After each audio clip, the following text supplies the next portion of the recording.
kujua.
You should be ashamed of yourself for having that thought.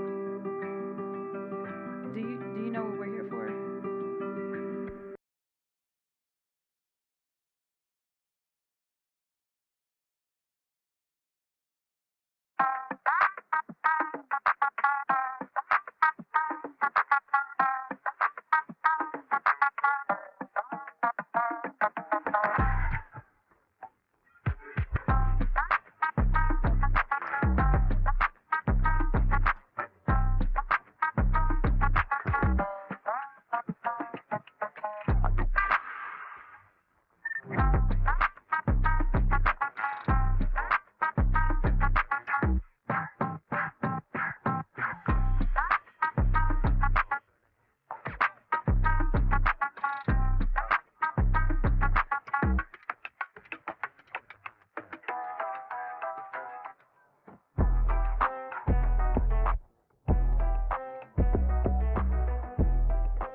Well, here we are again.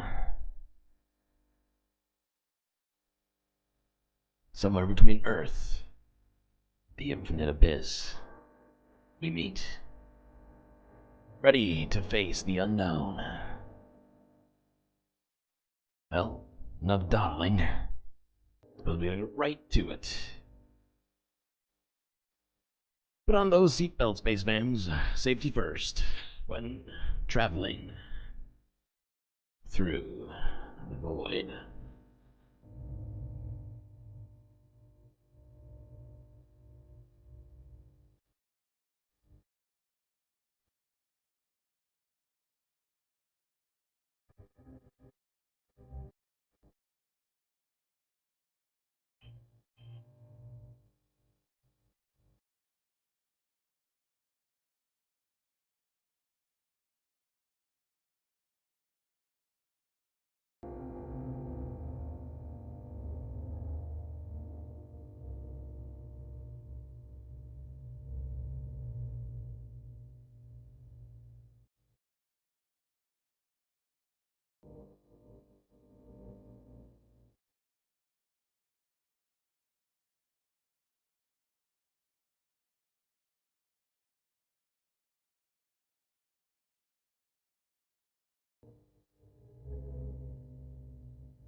Well, I suppose we'll start in the same place as usual. That's right, the United States, where everybody was celebrating Pride Weekend today. As in a short time, Pride Month will be over. Ooh, first place for Princess Monocle on the Twitch.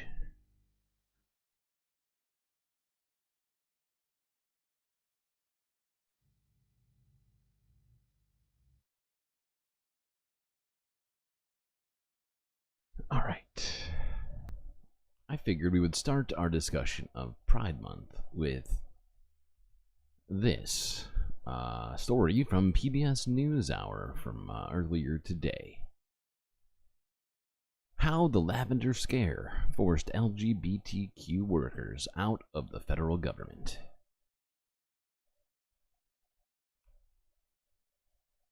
On this final day of LGBTQ Pride Month, tonight's installment of our Hidden History series isn't about an individual, it's about an episode. How the anti-communist paranoia that gripped Washington at the dawn of the Cold War led to an often overlooked chapter in LGBTQ history. Fanned by Senator Joseph McCarthy's headline-grabbing claims, fears of communist subversion led to the hunt for communists in the government. Department of Justice officials have promised further arrests as the crackdown on suspected subversives gathers momentum. McCarthy explicitly linked communism with LGBTQ people, and some even said they were the bigger threat. The Red Scare had spawned the Lavender Scare, the name taken from Senator Everett Dirksen's reference to gay men as lavender lads. A 1950 congressional investigation concluded that LGBTQ people were unsuitable for federal employment and posed a security risk because fear of exposure made them susceptible to blackmail. Wow. Thousands of workers across the government were investigated, interrogated, and forced from their jobs. Over time, society's attitudes towards LGBTQ people changed, but until 19... So LGBTQ people are a threat, a security threat because society? Okay. 1975, they were still barred from the civil service. And it wasn't until the 1990s that President Bill Clinton ended official discrimination based on sexual orientation for all non-military government workers. Mark Stein is a history professor at San Francisco State University. Mark, for someone who's younger than a baby boomer, and certainly at probably the age of your students, may see all the celebrations that we've had during this Pride Month and wonder where the attitudes, wonder about the attitudes that led to this in the 1950s and early 1960s. How do you explain it? Well, it's complicated, but I think most historians believe there were Why does this look like this right now? Is it lagging for everyone else? That doesn't look right to me. That doesn't look right at all. Good God. What is happening?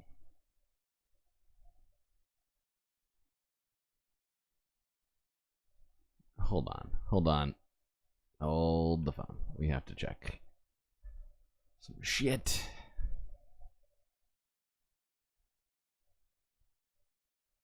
Why have you forsaken me today, YouTube? Explain yourself. Although, is Twitch lagging too? I can't tell.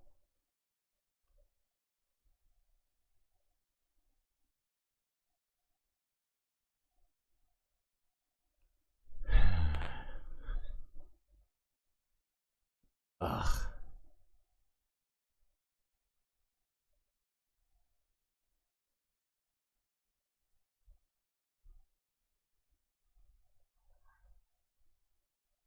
Still looks laggy to me. What is my quality on it right now?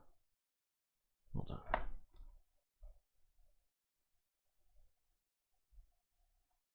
I guess that's better? Okay. Wow, after today, no more being gay or wanking because Pride Month's over? Is that what you're saying? It doesn't sound right. I don't think that's how it works. Really three pillars of anti-LGBT animus throughout the 20th century. One was religion that regarded homosexuality and gender transgression as a sin. One was law and the state that regarded those expressions as criminal behavior. And then there were science, medicine, and psychiatry, which regarded homosexuality and transgenderism as signs of illness and sickness. And so you put those three together, you have immense cultural authority, political authority coming down hard on LGBTQ people. Well, what was it like to be an LGBTQ person who's working in the government at this time? Well, for those who were in Washington, D.C., there was a developing, vibrant, community-based culture in bars, in parks, in parties. And so one could have a relatively full and interesting and dynamic private life. But the workplace was a different story. And if you worked for the federal government in Washington, D.C. or elsewhere, there was the ever-present threat that you could be outed, that you could be threatened. And this affected more than just people who identified as LGBTQ, because even rumor or innuendo, say if a person wasn't married or didn't go out after work and behave in conventionally straight ways, that could cast a pall of suspicion even on workers for the federal government who did not identify as. You're not doing conventionally straight things. How dare you? Wow. So apparently, it's not going out after work. That's suspicious. LGBTQ. As we said, one of the rationales that government officials offered for this was security risk, the susceptibility of blackmail. But in an ironic way, didn't some government officials actually sort of prove that case about being able to coerce federal workers? Yes. So, while there is limited evidence that there were instances of blackmail from external actors, what you say is absolutely true, that oftentimes the worst forms of blackmail came from within the federal government. So the threat of being outed in the workplace could itself lead to a form of blackmail within the workplace. Why do you think this episode may have been forgotten largely by now? Well, for decades, there was really intense censorship on the teaching of LGBTQ history in public and private schools in the United States. Certainly when I was growing up in the 1960s, 1970s, and into the 1980s, there was little or nothing ever said about LGBTQ history. And so in part, I think this has been forgotten for that reason. Also, during the era itself, there were euphemisms, there there were non-explicit ways of talking about this phenomena. So there might be discussions of perverts, of deviants, of misfits. And so that wouldn't necessarily be understood or interpreted by the broad population as referencing LGBTQ people. A lot of these policies were on the books, maybe not observed, but they were still official policies until the 1990s and the early 2000s. Why did it take so long to change? Good question. Well, I think actually we're still living with the legacies of those policies today, and maybe that's something we could also talk about. But as for the earlier decades, those three pillars of anti-LGBTQ oppression, religion, the state, and science, continued to exhibit many of those same attitudes for decades. And so it wasn't until 1973 that the American Psychiatric Association declassified homosexuality as a mental illness. And even after that, the APA continued to regard as illnesses gender identity dysphoria or sexual orientation disturbance. And the other two pillars continued to express intense anti-LGBTQ animus even after the official policies changed on civil service employment. What I get from this whole story is that really it's society's fault for being so hateful of LGBT people. You know? That's just what I'm getting from all of it. Seems like all these things would be prevented if people would stop being, I don't know, so shitty. It's just an idea. It's a radical idea. I'm just thinking out loud right now.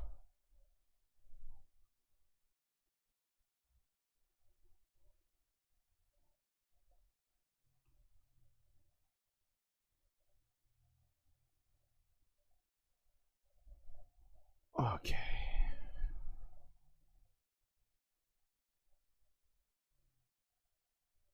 Ooh, Looney Tunes 9000 just cheered a bit. Thank you. You also activated that sweet, sweet Twitch notification on the screen.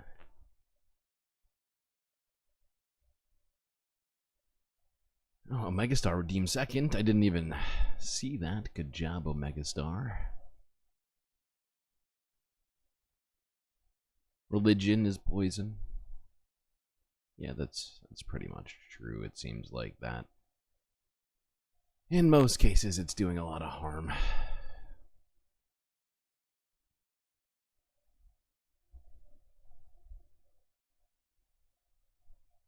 I swear this thing is still making sounds that I don't like. I'm not sure what it is. Just gonna live with it. Alright, now let's just, let's have some fun. It's Sunday Funday. I figured we would take a look at some different footage of people celebrating Pride Month and the final weekend of Pride around the country. First, I figured we'd start in, let's see, it's San Francisco, yeah.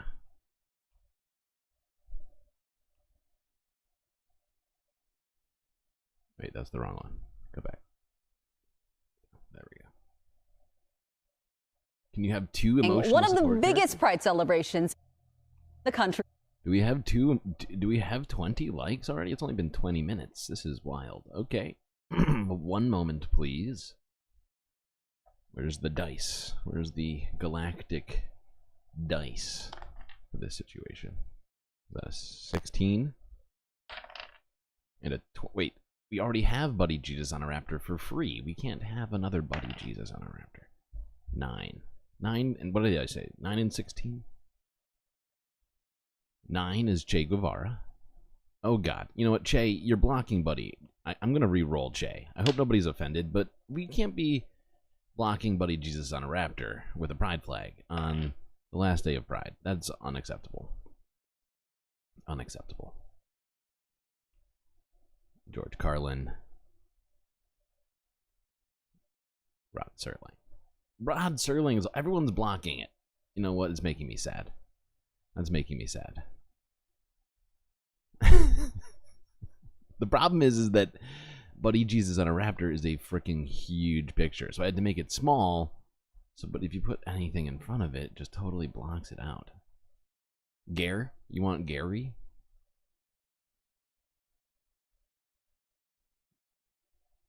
We could do Gary. You know, I'm fine with that. Like, I love Rod Serling. Don't get me wrong, you know? If I could have, I would have voted for Rod. But I want Buddy Jesus on a Raptor unimpeded today.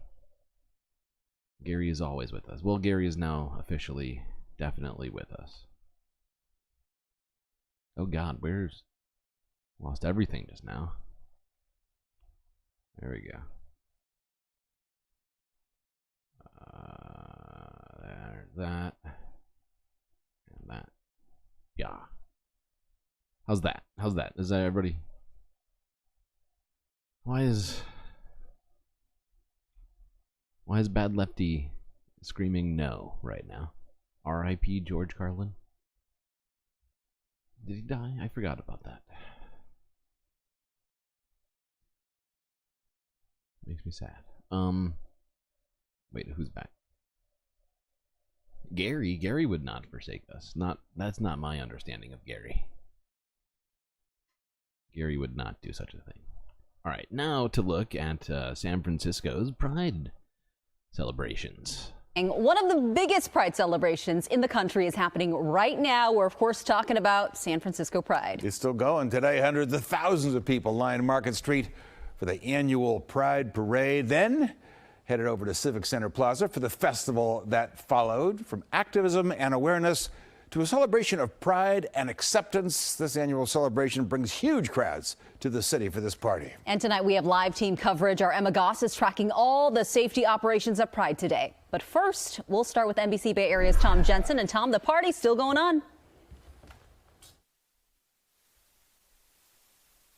Tom, your mic is not on, pal. The 2024 Pride Parade kicked off with the perennial roar from San Francisco's Dykes on Bikes as they greeted the hundreds of thousands of people in the city for events this weekend. This is what we're here for.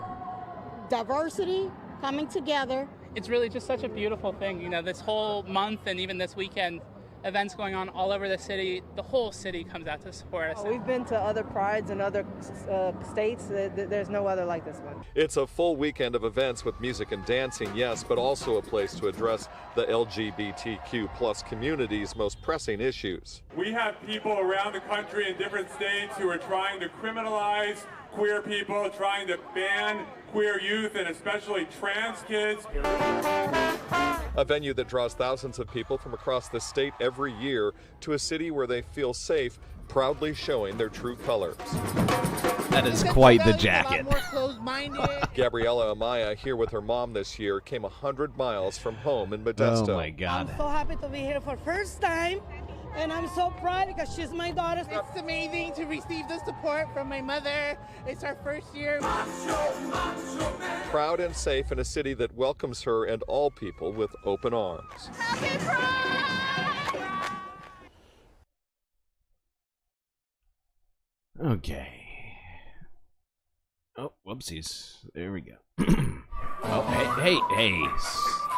Slow your roll over here. I am not prepared to just move along like that. I'm actually sad. I tried to pause it faster. I wanted to go back and look at that dude's freaking intensely sequined jacket.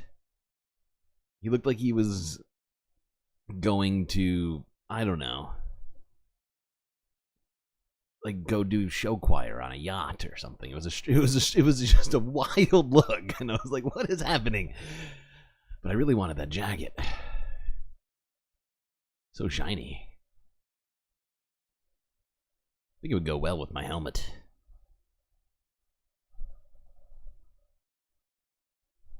Okay, now let's go to a different part of the country. The South.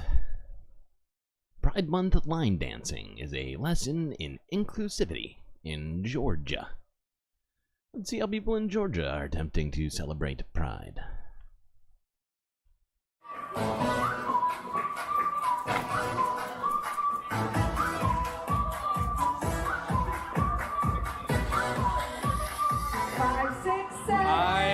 here to line dance with my friends. I come here pretty much every Monday to just line dance and have a good time. And really, like, I come here more for the people because I love the people who are here. They're really sweet and awesome. And for me, I've been line dancing down at the Heretic since like 2013. So it's just nice to find another night where there's line dancing. But when you're not used to going out of like a queer space, like it was just really cool to find a bar out here that's been really welcoming. So last year, Linda and Phyllis kind of like spread the message around that they wanted everyone to wear rainbows as kind of like a show of support. And it's just kind of cool to like realize that, like, you know, outside of places like, you know, just like the city, you know, queerness exists and people are touching it in different ways, either as like allies or queer people themselves. I don't know if you noticed, but I'm the one that goes around and hugs everybody. I guess I'm the Walmart greeter.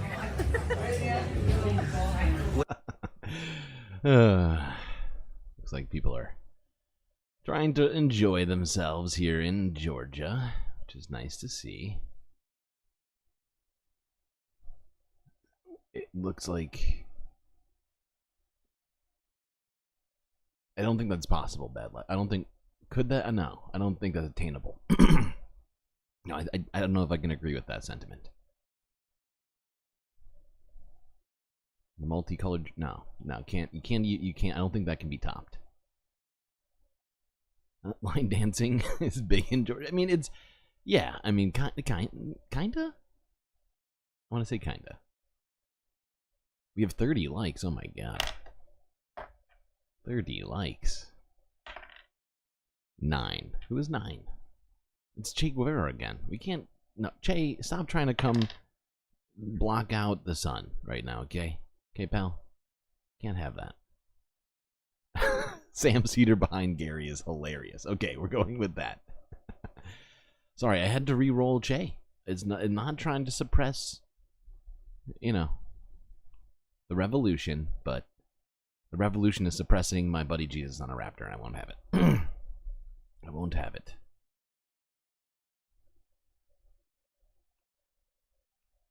Do for you. It's what it does for other people.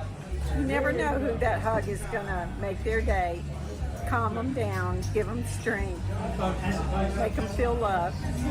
Just as like a person who's going to a new place, that can be kind of weird because you don't know if people are going to interact with you, right? Sometimes you don't actually even know if a space does the same dances you do. But then, you know, as you do it, I think there's this breakdown of stigma because you're all doing the same thing together. As a queer person, like for me, I'm pretty visibly queer. I don't think I pass as like a straight person at all. So when I go into these spaces, I kind of wonder, like, are you going to get stares? Are people going to be like icy or rude or anything, or even hostile? And then when you're just kind of on the floor and you're kind of getting that eye contact and communication where you feel like safe and enjoyed, and you're just another person who's dancing there, that's huge relief. So I've danced my whole life, but I've been a part of the queer country community since 2006. You know, it's not always that you find straight spaces, dance spaces that are welcoming. They're usually welcoming and tolerable, but this one's been really arms open and accepted us as being, like, we were the original supporters and a part of it. So it's not even been an environment where it's like we had to be accepted and invited in. Like, we were a part of it from the beginning, and we're just a part of the community here. Yeah. Seems like people in Atlanta are trying their best to have some fun and be inclusive at the same time. Atlanta is the worst. Yeah, Atlanta's definitely got some problems, right? And I think we can clearly point to, you know, this guy probably has an easier time than some being accepted in normie spaces in the South. Just gonna say that. But either way, I can understand still feeling somehow not, what's the word? God.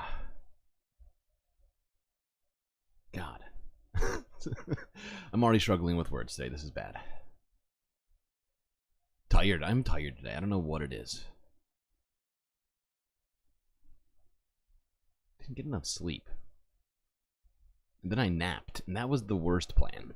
Totally threw my whole day off.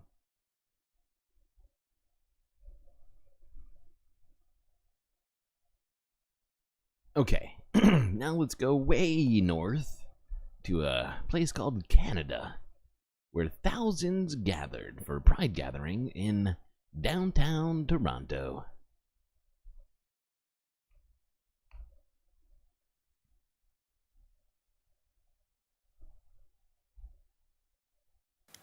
Thousands of people are pouring into downtown Toronto today for the city's Pride Parade.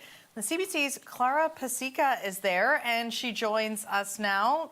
Clara, where are you? I can't. Somewhere in that crowd. Yes, Linda, as you can see, there is just so much excitement here behind me in downtown Toronto for this Pride Parade. So much color behind me. This is, really quite the celebration. But the thing to remember here is that this is a celebration, but it also started as an act of resistance, an act of solidarity, especially at a time when there wasn't as much inclusion as we see in Canada today. And we had the chance to speak to a couple of people who are here from Nigeria, a place where there isn't the same level of acceptance for the LGBTQ2S plus community. Yeah, we've talked about that during Pride Month a couple of times, I think. Can't remember specifically which places we were talking about as it relates to this, but most Pride events, especially the oldest ones, are started as protests against, unfair treatment, suppression. It's good to remember that, that things weren't always this way. Can't forget. If you forget history, you're doomed to repeat it. Somebody said that. I can't remember who. And they really rang that point home. Here's a little of what they had to say. It's important because I'm trying to express myself and express how I feel, because I feel here in Canada you can always do whatever you want. If you are LGBT, you are free to do it. Back home in my country, you can do it. So it's fun seeing my fellow LGBT and celebrating with them. So certainly for these attendees, a lot of meaning making and being here today, but there are also people who are reminding us that there's a lot more fight to do here at home to build a more inclusive Canada. Here's what a couple other attendees had to say about that. It hurts that we aren't seen as people and that our rights are so debated, because we're just people like everyone else and we deserve the same rights, and it sucks that we can't live as us. So certainly lots of meaning, lots of things that people are carrying with them today at this parade. Lots of reflection for sure there, Clara, and looks like a pretty big party as well behind you. Quite a large turnout. No kidding. What can you tell us about the size of the crowd? Well, absolutely. Last year, the Pride Parade had about 3 million people. The festival estimates expecting something similar this year. They certainly got a great day for it. It's sunny, not too cold here in Toronto, the perfect temperature for it. And those millions of people coming out here really mean a huge economic impact for the city, for the country. So it's not just about meaning making, it's also about money making. Last year, the Pride Parade economic impact estimated was around $600 million of contributions to the country's GDP. So certainly the hope is that or better this year. And one of the biggest beneficiaries of all of this economic activity is small businesses. It's been so hard hit during the pandemic, so they're really excited to be out there. It's restaurants, it's hotels, it's all of those sorts of businesses. Here's what one small business had to say about how much this all means. It's great. It's a great way for people to hang out and learn about all these new businesses. There's a lot that I have never even heard about when I was walking up and down, and it's a great way for business relationships. I met a lot of people that work on the street, and so I've made a lot of new friends. So certainly you can see the excitement of this parade is just getting underway here. And people are going to be just checking this out, checking out all the businesses. Not gonna lie, I don't think we've ever seen this reporter from CBC, and we watch a lot of CBC, but Claire is killing it. It seems like she's having a lot of fun reporting. That pink hat's pretty sweet too. Where am I at? Another night, another galactic adventure. So true. So true. So wise and also true. Okay. Let's look at one last Pride event in the United States. Go down here to Manhattan, where NYC Pride 2024 drew millions in attendance.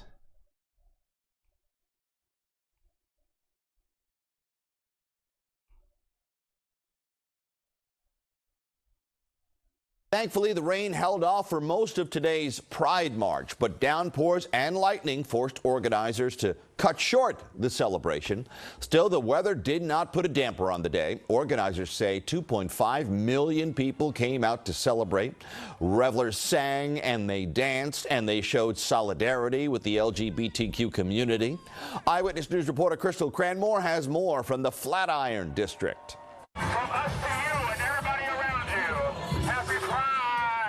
Thousands of people flaunted their pride along Fifth Avenue, sporting the colors of the LGBTQ+ flag. It's about spreading love. The theme for this year's Pride Parade is Reflect, Empower, Unite. Among the Grand Marshals, Deshaun Usher, Miss Major, and Batty Brooks, who drew cheers from spectators. The sights and sounds Happy Pride 2024! of the annual event drew many folks to the celebration for the first time. I came out this year, and I was a little nervous. But here Nyasia is, grateful for her friend and mom. My mom surprisingly is supporting of it, and I was very anxious because she's very religious. Angela is also celebrating her first Pride. She brought her wife and sister. I just love New York City right now, and I feel so free, and I have my family over here, and I feel so blessed that I live in the city. Activists say the introduction of hundreds of anti-LGBTQ+ legislation has fueled hate that has forced some to leave their homes. People like Eli, a transgender child. She, her. I'm 8 years old. We actually had to move from Florida to New York because of what is going on in the States down there, and I think there's a lot of misinformation, and people need to get to know trans kids to really know what it means to be a trans child, and then I think a lot of that will go away. For many visitors, showing up and showing out today is Oh my god, she really wanted to get in there in that interview. They fight the hate. You have to be proud of yourself. Always. And you have to get out there and show who you are. What did the child say? I have no clue. Something about school? I heard the word school. That's about all that I got from that.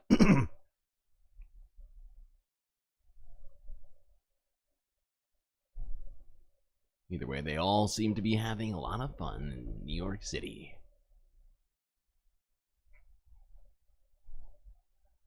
Okay, well, we're gonna stop talking about Pride in the United States for now. We'll probably be talking about Pride later in a couple of other places, but first, we got some stuff to talk about in the United States regarding politics. Sorry, we can't have exclusively just fun here, okay?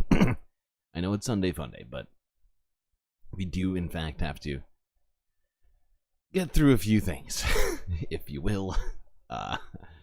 If you will allow it. Let's go on. Yeah, let's talk about politics here for a little bit. Yes, I know, it's very sad. Let's look at this from 3 days ago, where Ro Khanna questioned Jonathan Berry, who is a Federalist Society dude who helped pen the Project 2025, what's it called? Project 2025 charter or whatever you want to call it, the manifesto of the, anyway, let's listen to what Rokana had to ask this gentleman, and if he had any reasonable answers here. I'm sorry, Mr. Khanna. Mr. Berry, you're the co-author of Project 2025, the labor section. Am I correct? The lead author on that section, correct. Go down this list. I want to get some facts out. There's been so much conversation about who's for working families and what we're going to do for the working class. I just want to get some facts out. In that report, you call for the repeal of Davis-Bacon and say that Congress should enact a law that makes it illegal to pay prevailing wage for union employees. Is that correct?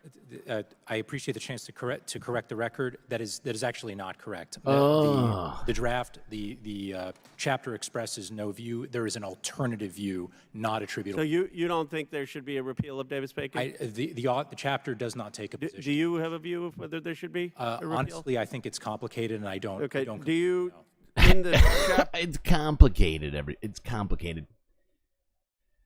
Okay. Interesting. It says that you should end project labor agreements and project labor requirements. Is that correct? Same issue, Congressman. Yeah, you don't agree with that, or you say that the report doesn't call for that? The chapter does not speak to the issue directly. There's a dissent that does. I don't take a position. Labor rights. What about why take a position? Rescinding of regulation prohibiting the discrimination on the basis of sexual orientation, gender identity, transgender status, and sex characteristics? Do you believe that we should be repealing any regulations to prevent discrimination on that? I'm blanking on exactly. Yes, he does. He's shaking his head. He's nodding his head. Yes. Yes, I support what is in there on those issues. Yes. So you would, just to be clear, you would repeal any regulations that prohibit discrimination on the basis of sexual orientation, gender identity, and sex characteristics. The position is that Bostock should be read properly narrowly and not extended to the biological areas like bathrooms that we've been discussing today. But that's not bathrooms. The report says basically you don't want any regulations that prevent discrimination against gay people and people based on sexual orientation or gender identity. I mean, that's what you call for in the report. No, the chapter accepts Bostock according to its terms, but resists its extension to areas where it doesn't apply. I'm just quoting directly. This guy is splitting hairs prohibiting discrimination on the basis of sexual orientation, gender identity, and sex characteristics. I mean, do you stand by that statement?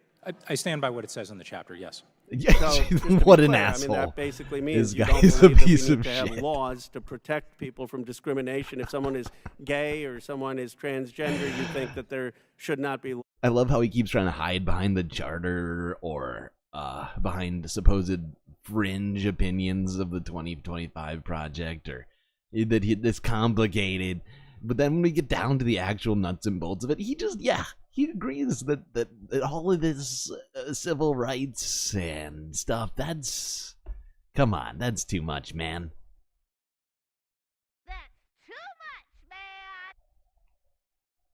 To protect them. Let me go on to one other issue in this report. You say that we need to be scheduling civil employees as F-scheduled employees, which means that the president would have the authority to fire about 50,000 civilian employees if she or he wants to. Is that correct?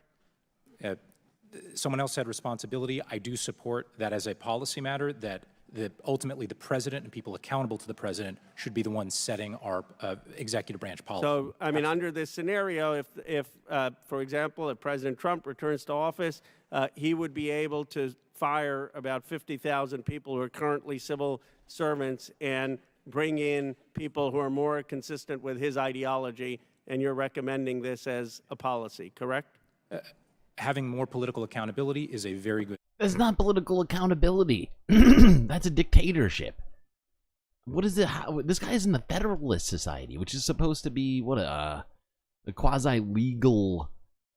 It's not a legal body, but it's like a group of people with supposed legal expertise, and this guy's saying that, actually, accountability and authoritarianism look really, really similar, and you're just too dumb to see that.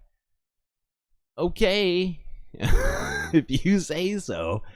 So he thinks that Donald Trump should be able to come in and basically fire any federal employee that he does not like the look of. Oh, I don't like the cut of this one's jib here.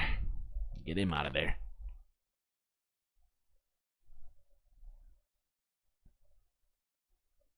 Woof. That's where we're at currently. Let's talk a little bit more about how do we want to do this? Actually, yes, let's do it this way. First, I want to look at this. This came out from CNN 3 fucking hours ago. And this is just, well, I think a lot of us are probably aware to some degree of this, right? If you're talking to anybody else, you know, if you got your ear to the ground, if you will, on what happened at the debate, I think many of us are probably aware of this. Hydrate. Ooh, actually, I think I just ran out of. Yeah, I gotta open a new tea.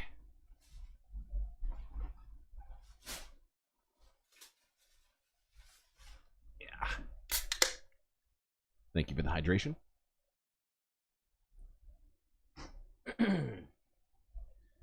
Okay. Now,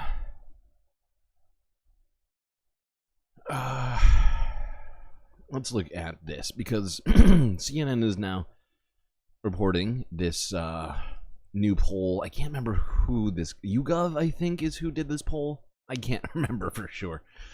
But, well, this new poll shows the impact of Biden's debate performance. We'll talk about it more once we actually look at the contents of it. We have new reporting that President Biden's family is encouraging the president to stay in the 2024 race, defying calls for him to step aside following his alarming performance on Thursday's debate. The family is meeting at Camp David tonight. This is part of a planned gathering that was scheduled before the debate, we're told. And the message out of that meeting, at least for now, appears to be support for the president to continue pursuing a second presidential term. CNN's Priscilla Alvarez joins us now in Washington. Priscilla, what's your latest reporting at this hour? Well, the president is huddling with his family following the immediate fallout of his debate performance on Thursday night, and Biden advisors are telling CNN that his family is encouraging him to stay in the race and supporting him and expressing that support, including Hunter Biden and the president's grandchildren. These advisors also saying that the conversations have been focused on how the family can help the president and not whether he should reconsider his candidacy. Of course, all of these conversations follow what has transpired since Thursday night's debate, as there have been calls for the president to withdraw from the race, including in editorial boards, as well as all corners of the Democratic Party. Now, the president himself has also been collecting data anecdotally and through public polling as he too tries to assess what folks are feeling across the party. And that has been a deep concern. Panic has certainly set in. Donors have been racked with anxiety over the president's poor performance on Thursday night. Now, the president, of course, did participate in a fundraising blitz Hold on, I forgot over the that weekend, where he too conceded that Thursday night was not his best debate performance, but said that he would continue to. I forgot how long they talked before they actually started discussing these poll numbers. Here we go. Okay. To run the numbers. So, Harry, do we have new poll numbers for President Biden post-debate? We do. You know, CBS News YouGov conducted some polling post-debate. We can compare it to the pre-debate numbers. And the bottom line, Alice, it's not any good. It's not any good. Look at this. Voters who say that Biden has the mental health to be president. It was just 35% pre-debate. Look where it's dropped to now post-debate. 27%. How about that he should be running for president? It was 37% pre-debate. It's now 28%. I have never seen numbers this bad for an incumbent president during my lifetime. I mean, that mental health to be president just... Yeah, no kidding. I am right there with this guy on this one. And, God, it's like the fact is since the debate, I have talked to friends of mine, you know, IRL, who are, you know, essentially, you know, leftist, not necessarily leftist, but like people who voted for Biden, who are Democrats, stuff like that. And I've heard of people turning off the debate mid-debate because of how disappointed they were, and all. Just it's been pretty fucking negative across the board. And you know, this poll kind of lines up with my own feelings about this right now, and at least what I feel like is happening. It's concerning. 7%. You might say, okay, you know, that's low, but a lot of people thought Biden was too old back in 2020. These numbers look nothing like this back in 2020. These numbers were bad already, and the truth is, Allison, they have gotten just considerably worse, even in just a few days after that first presidential debate. Harry, do we have polling yet that suggests that voters want a different candidate? Yeah, this is the whole question, right? If it's not President Biden, then who could it be on the Democratic side? And the truth is, there are no easy answers. You know, I went back and looked at the polling versus Donald Trump for a bunch of different Democrats have been suggested. Gretchen Whitmer, Gavin Newsom, Kamala Harris. Look at this. They all trail Donald Trump. So the idea here that we're somehow going to get this magic bullet, that there's somehow going to be some You know what they don't put up is Bernie's numbers on anywhere. I don't see them anywhere. Of course, CNN wouldn't want to point out that I'm pretty sure they're still the same, or at least back, because these are old polls right here, right? That we're looking at here in terms of the matchups versus Whitmer, Newsom, Harris. I think around the same time they did this poll, or in the same poll, or when they were doing these pollings, and you looked at Bernie's matchup numbers, he was one of the only people in the field who actually had a had a lead against Trump. Of course, CNN won't be discussing that during this piece. Oh, because he's a scary, filthy commie. Yep, that's part of it for sure. It would be nice to see CNN, I don't know, if they're going to take the time to do this and to discuss how Trump, how Biden lost this debate, right? And if they're going to be the supposed left of the mainstream media, impossible to say with any real seriousness, but if they're going to pretend, which they always fucking do, I would love to see them actually, I don't know, look at the whole picture and be like, well, who could beat him? But no, we're not gonna actually look too hard, just hard enough to say Biden's in trouble. We don't have a plan. Okay, well, thank you for that. That would be my plan, is to actually start discussing people who we would, in fact, like to see, and who would potentially have a chance of beating Donald Trump. Because this is a moment in which a void has been created, even if Biden and his closest, confidants want him to continue with the running. The fact is with the fact that he's lost much of the support from the mainstream media, it does create a vacuum in which to say, okay, well, if he's lost the narrative, then who do we use to replace him? Because at the convention, he can be replaced. That's just factual. Which is in August, second week in August.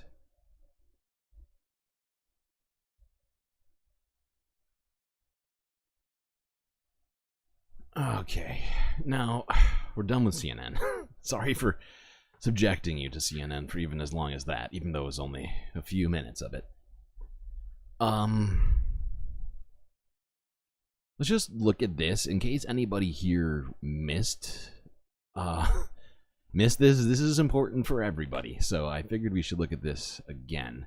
But this is a different story encompassing all three of the Supreme Court decisions that were issued the day after the debate, which was on, so it was on Friday.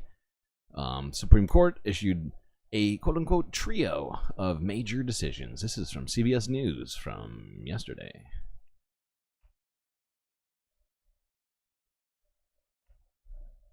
The Supreme Court issued a trio of key decisions as the end of its term approaches next week. The court overturned the 40-year-old Chevron doctrine, which will now limit the power of federal agencies to enforce regulations. The court also raised the bar for obstruction charges for hundreds of January 6th rioters. It's the first time they've weighed in on the attack on the Capitol. Justices also upheld a law which allows cities to ban homeless people from sleeping outside. Jan Crawford has more from outside the Supreme Court. The ruling means prosecutors may have overreached when they charged several hundred January 6 defendants, including former President Donald Trump, with obstruction of an official proceeding. The felony charge, part of a law passed by Congress to address accounting fraud, carries a sentence of up to 20 years in prison. In a 6-3 decision written by Chief Justice John Roberts, the court said the law requires prosecutors to show something more, that they impaired the availability or integrity of records and documents. Biden appointee Ketanji Brown Jackson joined the conservative majority, with Trump appointee Amy Coney Barrett in dissent with the court's other 2 liberals. Ugh. Of the more than 1,400 people being prosecuted for the Capitol riot, more than 350 faced an obstruction charge. 27 are still serving their sentences for it. For Trump, it is the basis for 2 of the 4 charges against him.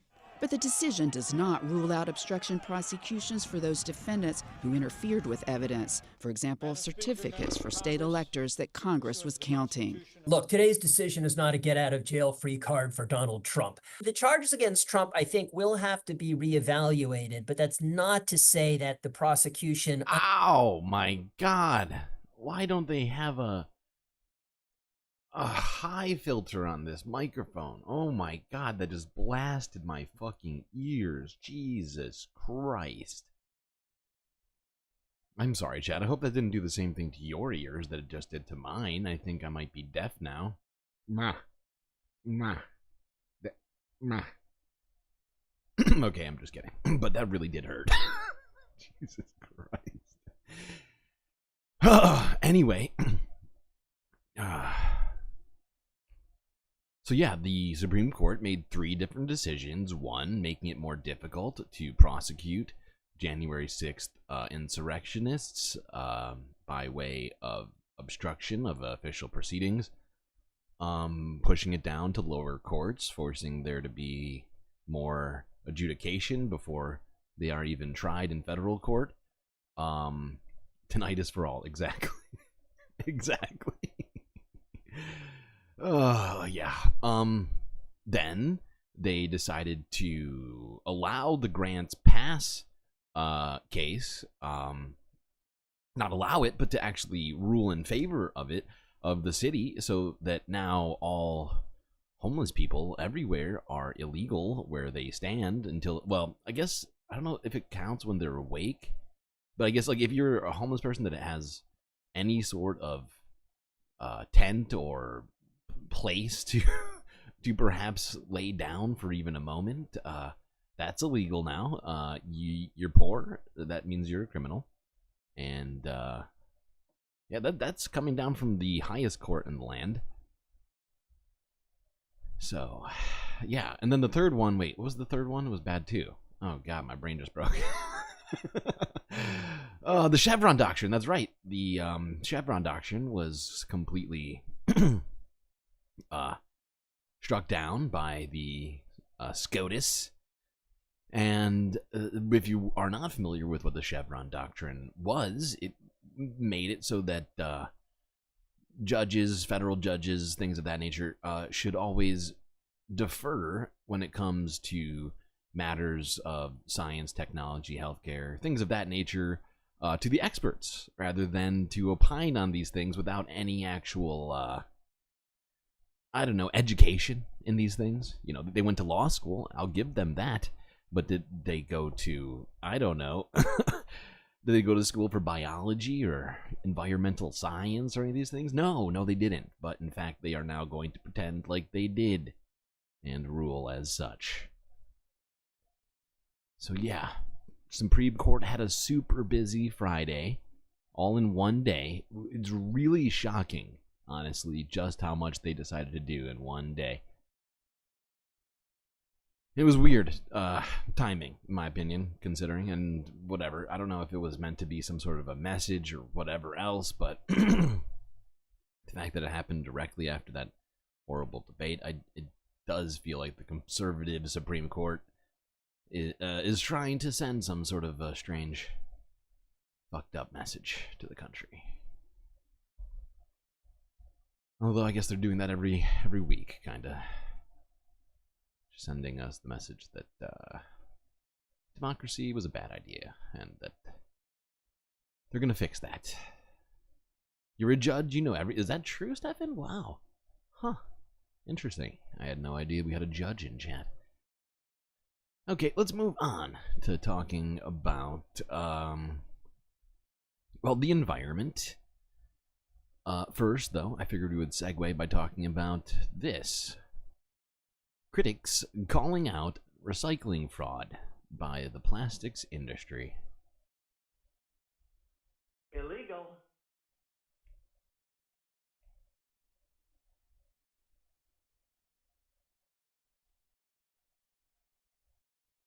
Many of us try to do the right thing. We dutifully separate plastics from our trash to recycle. But are we really making a difference?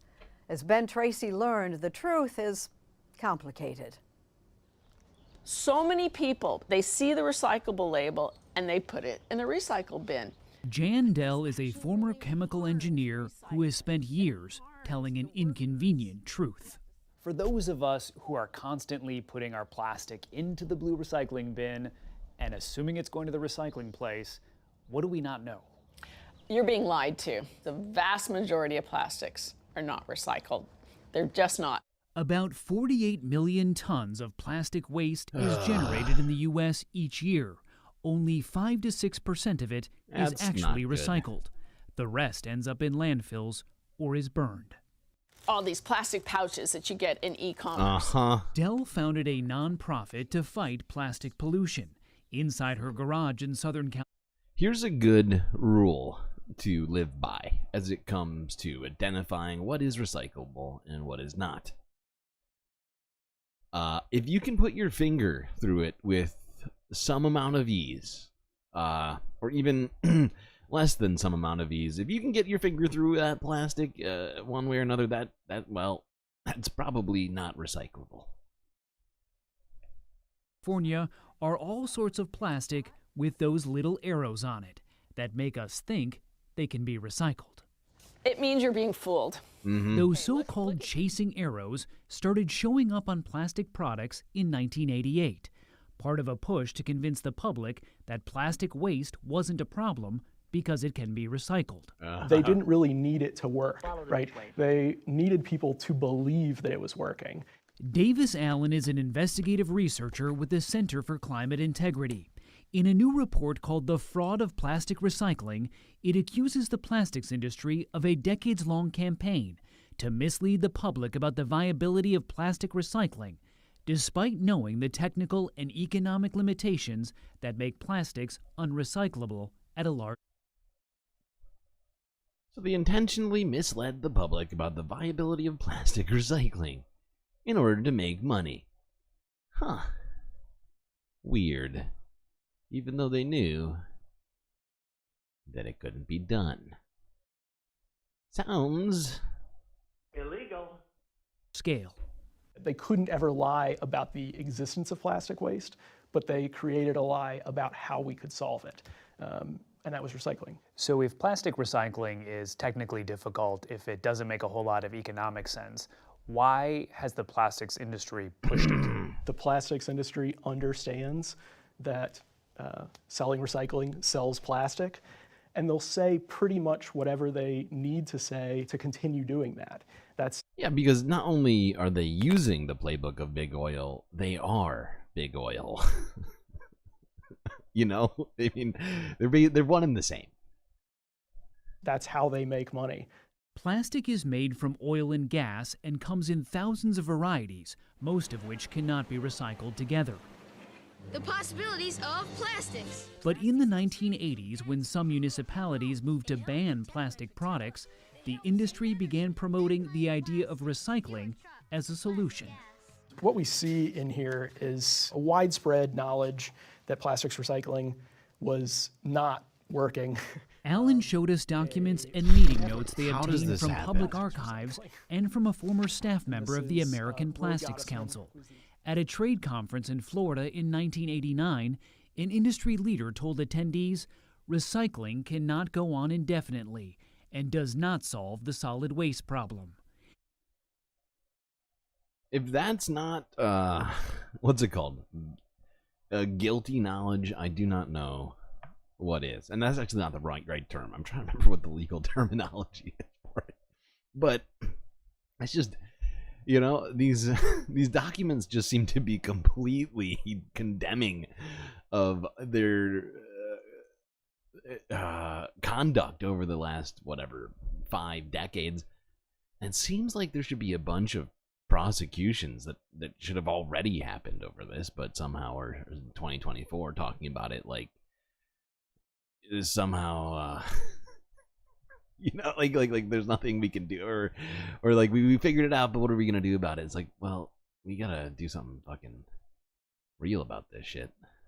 In 1994, an Exxon executive told the staff of the Plastics Council that when it comes to recycling, we are committed to the activities but not committed to the results. In what other context can you say that we are committed to the activities but not the results? If you were a doctor, you couldn't say that and get away with it. If you were I don't know, a power plant, you couldn't get away with saying that. Like, well, I guess actually no, I take it back with the power plants. But but you get what I'm saying? Like, we're committed to the activities, but the results not so much. What in the actual fuck? How did this farce go on for so goddamn long?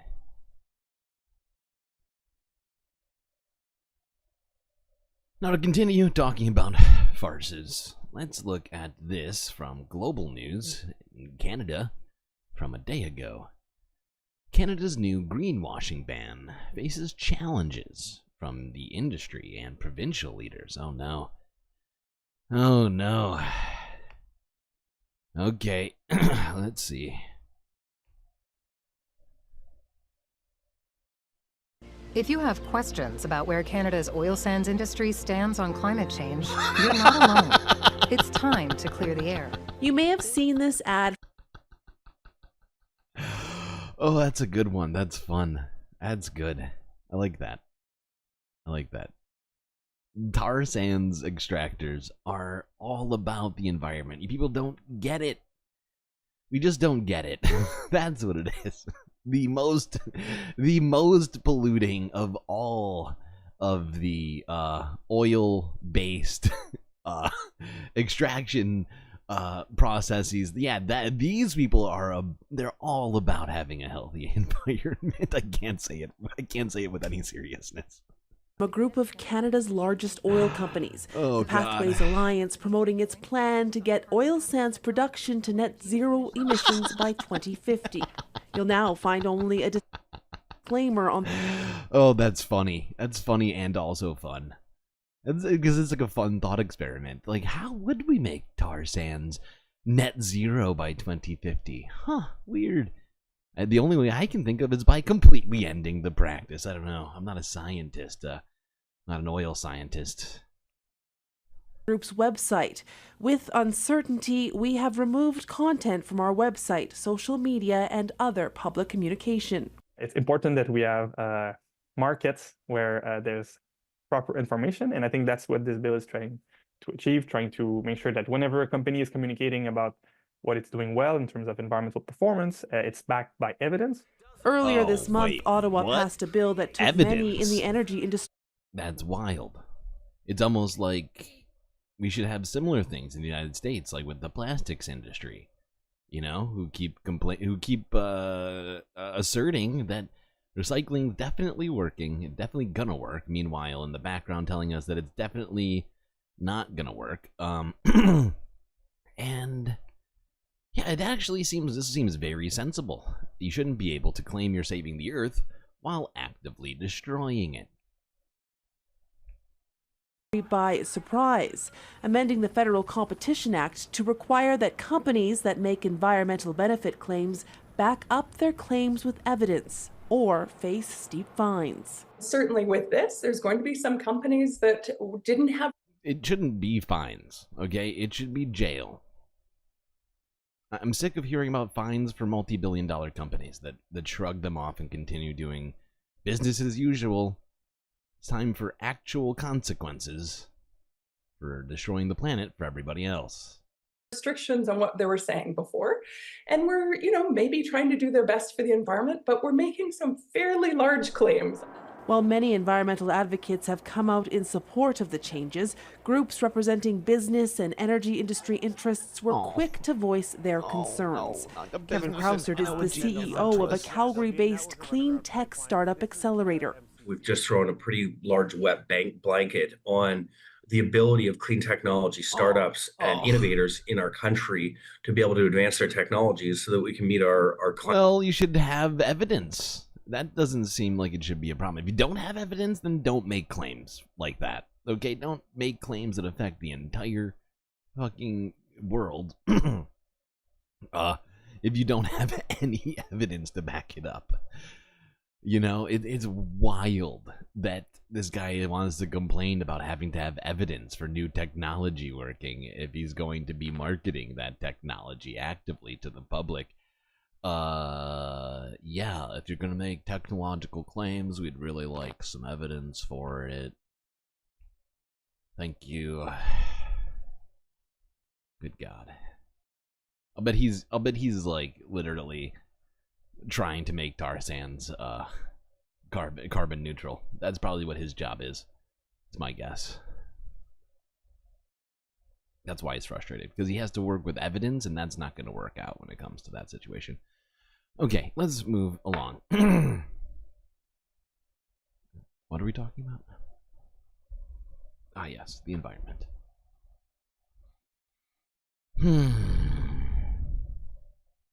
All right, let's look at this first. Start here on the West Coast. We looked at this yesterday, but for those of you who missed it, there is a wildfire burning in Arizona near Scottsdale, which is prompting evacuations.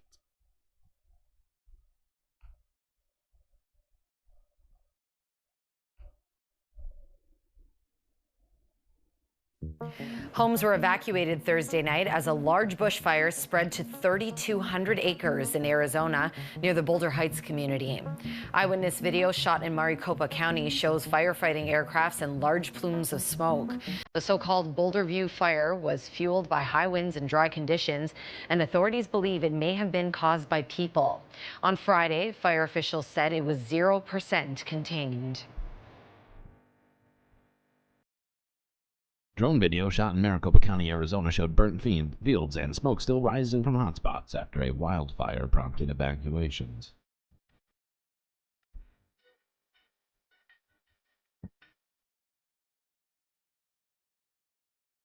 The so-called Boulder View fire, which was fueled by high winds and dry conditions, has consumed 3,200 acres near Sedona.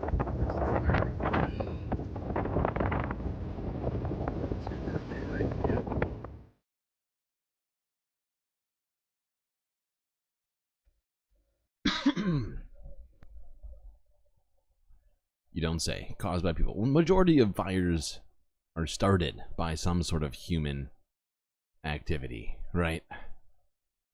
Whether it's power lines or, other things like, trying to think. Brain just broke. Campfires, cigarette butts. All sorts of shit. Even technically things like reflections off of like highly reflective surfaces can start fires with the right conditions.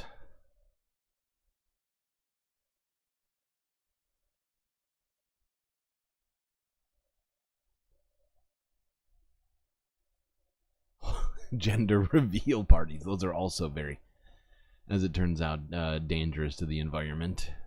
Who would have thought?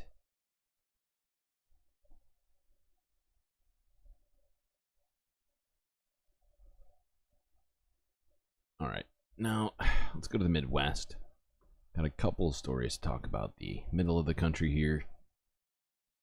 We've been talking about this one all week, but since that is still a problem, I figured we would continue talking about it for a little bit. This is Minnesota, where, if you're not familiar, recently has been hit by just incredible flooding, causing destruction and problems for everybody between, I don't know, not everybody, but many between Minnesota and how far south? I think Iowa, or further south even.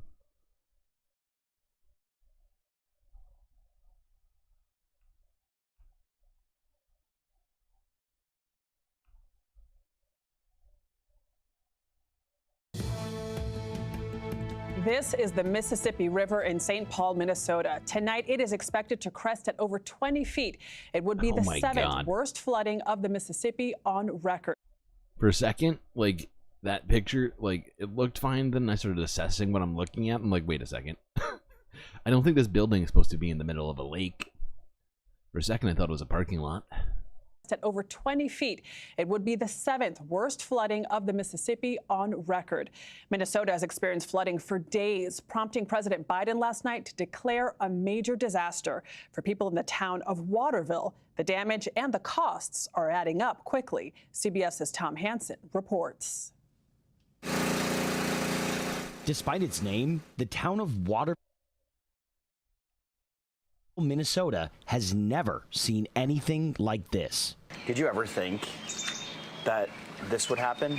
No, not for a second. Situated between two lakes with a river in between, the community received as much as 18 inches of total rain over the last week, submerging much of the town where nearly 2,000 people live. Our electrical panel is in the basement, so that was our biggest fear, is our electrical panel going underwater and shorting out everything. Nicole Rosas and Chad Doring lost a dog and tens of thousands of dollars worth of property in the floods.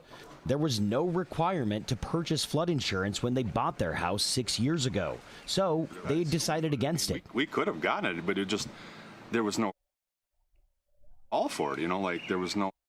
Yeah, well, until it happens, and then this.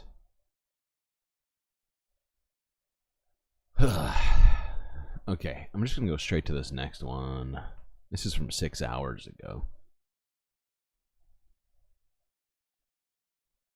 Flood warnings are likely to remain in effect this week from Wisconsin and Minnesota to Missouri as more heavy rain is forecast. There's already been historic flooding, inundating parts of Nebraska, bringing down a bridge in South Dakota. The lasting image of the week is from Minnesota. Water surging around the west side of the 114-year-old Rapidan Dam on the Blue Earth River, carrying away a home on a bank just downstream. Across the country, new weather extremes are testing aging dams. According to the federal government's most recent climate assessment, the number of extreme precipitation days in the Midwest has gone up 45% since the 1950s. Wow. Del Shannon is the former president of the United States Society on Dams. It's an organization of professionals who design, build, and operate dams, and they focus on dam safety. Del, are the... All right, chat, prepare yourselves. We'll be saying the word dam quite a lot in this one. Dams that exist now, were they built and designed Dam to withstand safety. the sort of extreme weather we're seeing now? Well, John, the average age of a dam in the U.S., and there are 92,000 dams in the U.S., is 60 years old. And so the majority of these dams were designed to withstand... Wait, what was that? The 92,000 that are over 60 years old? Is that true? The U.S. is 60 years old. What? And so the majority of these dams were designed to a standard 60 years or older. And often that is insufficient to withstand many of the floods that we're now starting to see. That's not good. That is not good. You might say, oh, damn. because 96,000 bridges that were built in the, what do you say, the 60s? That were not preparing for a massive climate change. Well, that spells disaster. Somehow be retrofitted to bring them up to standard? Yes, of course. It's a tall task at times because of the immense size of these structures, but absolutely, and they should be, because water is an irreplaceable resource that we have. There's no plan B for anything other than water. So these structures must be upgraded if we want to maintain them as assets in our water portfolio. As I understand it, the Rapidan Dam was damaged by flooding in 2019 and 2020, and since then there's been a debate over whether to repair it or remove it. Is enough being done to monitor the state of dams across the country? You know, it's a complex problem, John. Each state is responsible for the oversight and the regulation and the inspection of dams, with the exception of the federal government dams. So the federal government is responsible for overseeing their dams. So we have 50 individual entities charged with overseeing and maintaining them. And again, with 92,000 dams in our portfolio, it can be an overwhelming problem, and often. Good God. Really? So there's a different state, what do you call it? Like governing body over dams? There's one for each state, including the federal dams. This is, oh God, we just, we got a lot to deal with here. And it's wild to me that with the massive, overwhelming plight of, humanity, right, is being completely ignored to many degrees. It just for people to, I don't know, be yelling about CRT and books in schools and all this other dumb shit. Just, just let people be who they are. We got bigger problems. Let's, let's focus up. Jesus Christ. Oh, God, we really need... can we go back in time? We need Bacula. There are maintenance schedules and replacement schedules for highways and bridges. Are there things, do we know enough about the life cycle of dams? That's an excellent question, John. We're just starting to delve into that. We're starting some research later on this year, federally funded research. But the answer to your question is no. We have never gone through a full replacement cycle of our dams, and we don't have a good understanding of the life cycle. Woof. And that's a much needed area of research and investigation. Whenever politicians talk about the... By the way, I don't know if anybody you saw here saw this one right here. Hold on, yeah. This was wild. This one was from, I think, last year this happened. Floodwaters caused a reservoir. I don't remember where this was, but this reservoir got overfull. What you're looking at here is a relief way, right? Essentially intended to take water out of the reservoir because so much water was coming out of the reservoir. It caused the forces on this waterway to completely collapse. And I mean that this fixing this like huge infrastructure in a short period of time is difficult. But it was made even more difficult because the entire hillside got eroded after this collapsed. And that's a much needed area of research and investigation. Whenever politicians talk about the need to fix the infrastructure, they talk about bridges, they talk about sewer systems, because these are things that people see and deal with every day. Is enough attention being paid to dams, do you think? Well, in my opinion, no. I'm quite passionate about the topic, but there are these structures that just silently go about their business day in and day out without a lot of people thinking about them. But again, as I said earlier, there is no plan B for water. And we're actually, from a per capita standpoint, we're declining. We haven't built new reservoirs. Our population is growing. The age of these structures is increasing, and the reservoirs are infilling with sediment. I wonder what we could have done with the, I don't know, like the $5 trillion in military spending that we've,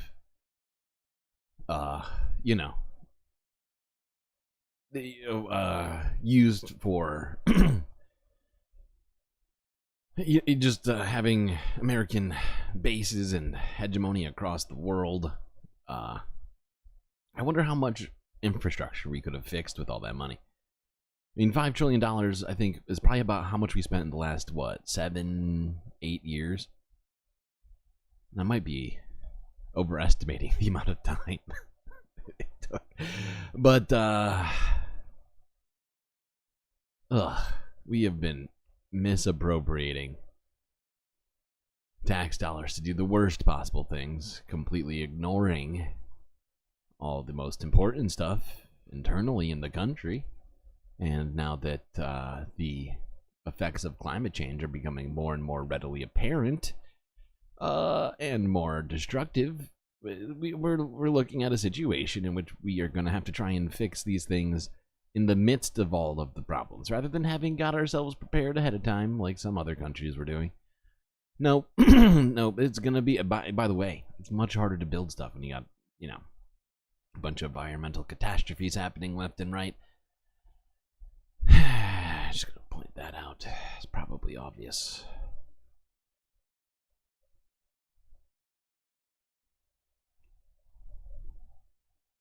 Okay, now let's look at something in Michigan while we're still in the Midwest, where apparently, unfortunately, this is not a happy story.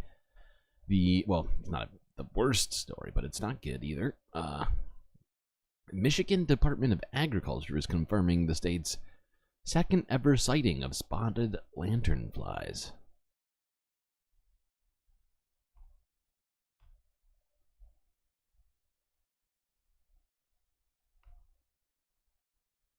The Michigan Department of Agriculture is confirming the state's second ever sighting of the spotted lanternfly over in Monroe County. Officials say the invasive insect, which is native to Eastern Asia, began popping up in the U.S. in 2014. They produce a liquid that can grow into a mold that can discolor and kill plants. The Department of Agriculture is telling residents who see one to squish it immediately. If you see any eggs, scrape them into a plastic bag containing hand sanitizer or rub. Just carry, everybody in Michigan just started carrying around bags with rubbing alcohol. That's the solution. Okay. Or squish. Squish, squishy, squish. But yeah, these things are absolutely devastating to crops and other sorts of things, including trees, I think.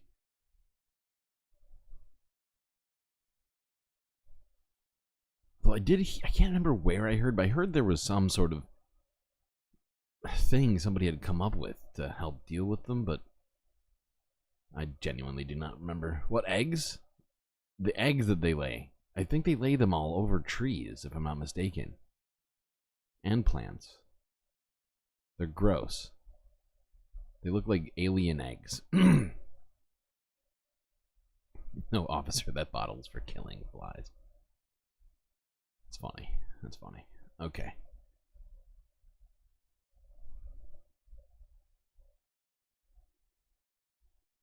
Alright, now let's talk about something we talked about yesterday as we move into talking about things happening in the ocean. Actually, wait. Why is this here? This is in the wrong spot. Take it back. Take it back. First, we're going to talk about this. Because, heavy rain hit parts of South Jersey earlier today. With that said, relentless rain this morning left parts of South Jersey underwater. Look at this. The easiest way to get around the flooded streets was like this. That actually looks kind of fun, her two at least kids for on the paddleboards. kids. 31st and Simpson Streets in Ocean City was inundated. One man learned the hard way what happens when you try to drive through the high water, even if you're in a truck. He used his hand to scoop out the water that ended up inside his vehicle. Genius. And the weather. The guy's a genius.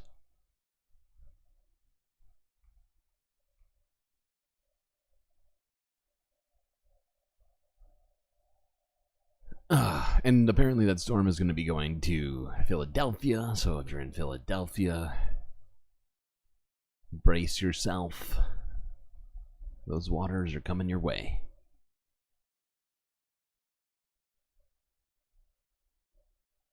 Alright, now let's talk a little bit about the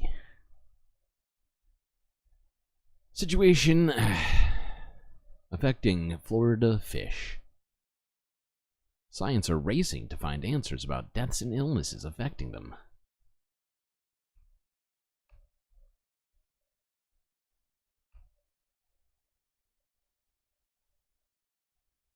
Welcome back to CBS Saturday Morning. Scientists are racing to figure out what's causing strange behavior and even deaths among different types of fish, including endangered sawfish that started in the Florida Keys. As CBS's Christian Benavides explains, there are now reports of this mystery illness in other parts of Florida, including as far north as Tampa. A mystery beneath these crystal blue waters in the Florida Keys is deepening. What's causing fish to act like this, spinning, thrashing until they die? Dr. Michael Crosby with Moat Marine Laboratory is among the researchers diving for clues. No promising lead.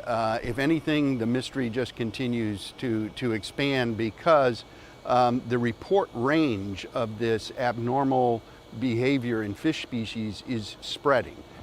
Initially just in the Keys, Dr. Crosby says while there's been fewer sightings, there are now reports further north and on the Gulf Coast. First noticed in the fall of 2023, the abnormal behavior has been reported in over 50 different fish species. Earlier this year, endangered sawfish exhibited symptoms. With a dwindling population, more than 50 are reported to have died from the unidentified illness so far. Biologists believe the actual number of sawfish deaths is higher than what they've been able to confirm. In April, Moat rescued a 6 sawfish in the Keys. This is where he was kept. Yeah, this is the first stabilization quarantine facility. It was transferred 400 miles away to this facility near Sarasota. There was nothing that stood out in that blood work that would be causing the symptoms. It never gave us an answer of what the actual problem was that caused all of this. Researchers believe the behavior is likely neurological. The sawfish responded to treatment until 21 days later, when it didn't. He deteriorated very quickly. It was humanely euthanized. The water is received in bottles. Researcher Jennifer Toyota has been looking at water samples and tissues from other spinning fish. Did anything stand out? So, as some other researchers have found, we have also found cyclotoxins in the tissue. Toxins potentially caused by harmful algae on the seafloor is one theory, but there's no definitive answer to why the fish are dying. Now, if it is the algae, I wouldn't be shocked to hear it. We've talked about this in the past, how more and more research is showing that there's a lot of toxins in certain strains of algae. And, you know, the more that our environment degrades, the more that we increase the temperature of the ocean, the more that we pour human waste into the oceans and other sorts of bodies of water, the more it provides nutrients for the algae and the environment for it to thrive. And you know, the fish, we need fish, right? I mean, do you know how much fish are eaten on the planet? It's insane. Okay, in some countries it's like nearly like 50% of the diet.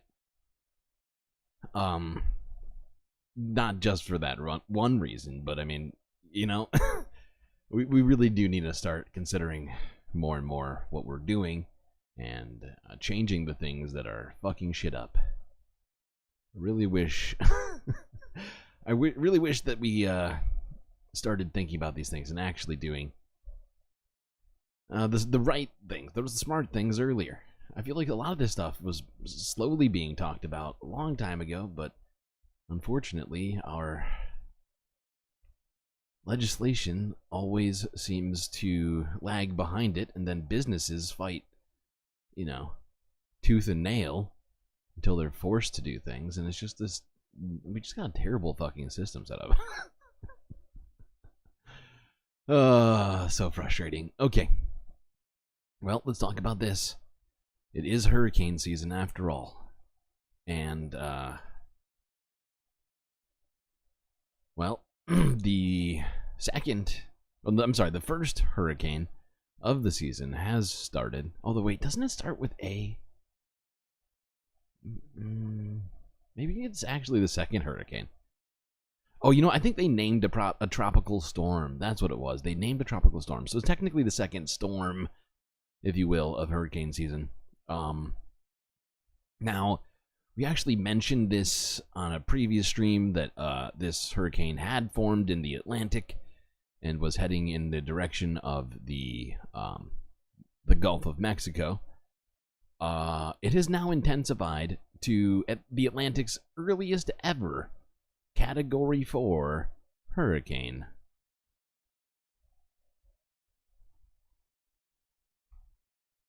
That's right. Last week in June, and we already have a Category 4 hurricane approaching the Gulf.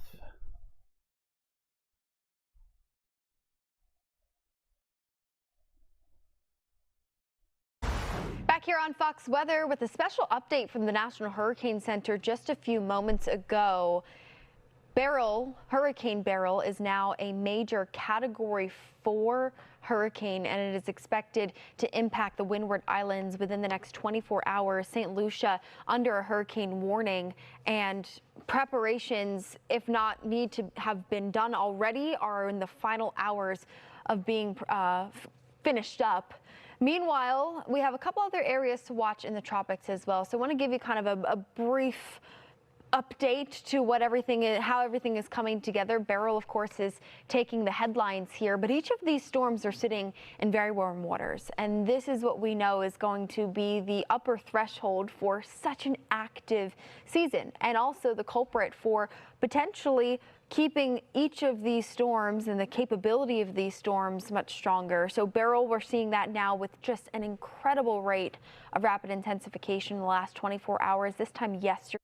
Wow. 80-degree water all throughout this area. Good God. Beryl. Man, they're... yeah, well, I mean, they've had a lot of hurricane seasons. And they got to get creative with it, you know? Got to get creative. I forget who actually names them. I think it's the NOAA who names them. And they just go A to Z, right, during the season. I think that's how they do it, at least. I don't know how they're picking these names, if they got like some sort of a hat somewhere. But let's just watch one more story about this hurricane as it's heading in the direction of the Gulf. But it appears that the Caribbean, the U.S. National Hurricane Center said on Sunday that Hurricane Beryl had become a very dangerous Category 4 storm as it neared the Caribbean, the first major hurricane of the 2024 season.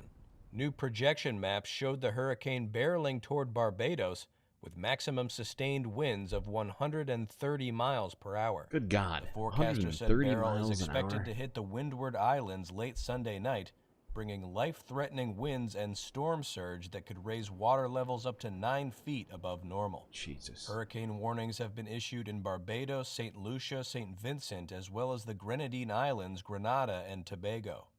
It's rare for a major hurricane to appear as early in the year as June. Last month, the U.S. National Oceanic and Atmospheric Administration predicted above-normal hurricane activity this year, in part due to near-record warm ocean temperatures. They didn't just predict increased hurricane activity. The NOAA predicted the most active ever hurricane season, in which we should expect the most ever Category 5 hurricanes in one season, which is just disturbing. Here's the start of it. It's not a good start, not gonna lie. Because I mean, like they were saying before, this is the earliest ever Category 4 storm during hurricane season ever seen. right? And I guess that's what you might call an inauspicious start, I guess. If you were to ask me, that's how I would categorize it, if you will. Forgive the pun. All right. Now, the most recent story that I saw, but I don't think it's actually in my list, it says that it might curl in either direction of Latin America or up and hit Cuba. It's right now, it looks like it's going to go down, but it's not 100%. Not 100% clear.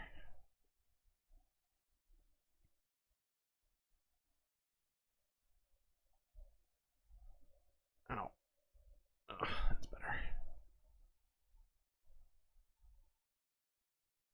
Hold on, I have to pee. I guess I could just take a break now, but we're not done talking the environment. I'm just going to give you music. I'll be right back.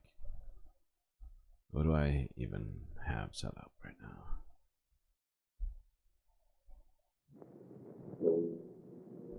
Oh. Burb.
Okay, I'm back.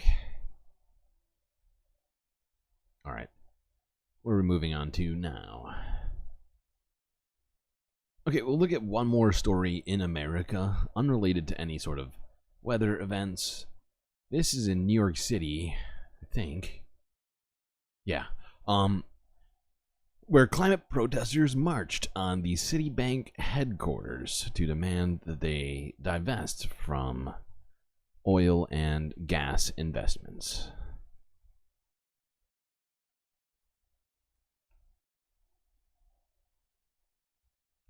Well, right now, climate protesters from across the country are converging on Tribeca, calling on Wall Street to stop investing money into fossil fuels. More than 1,000 gathered at Zuccotti Park and marched to Citigroup headquarters. Many of these protesters are Black, Latino, and indigenous leaders from the Gulf Coast who say fossil fuel projects in that part of the country are devastating Black and brown communities.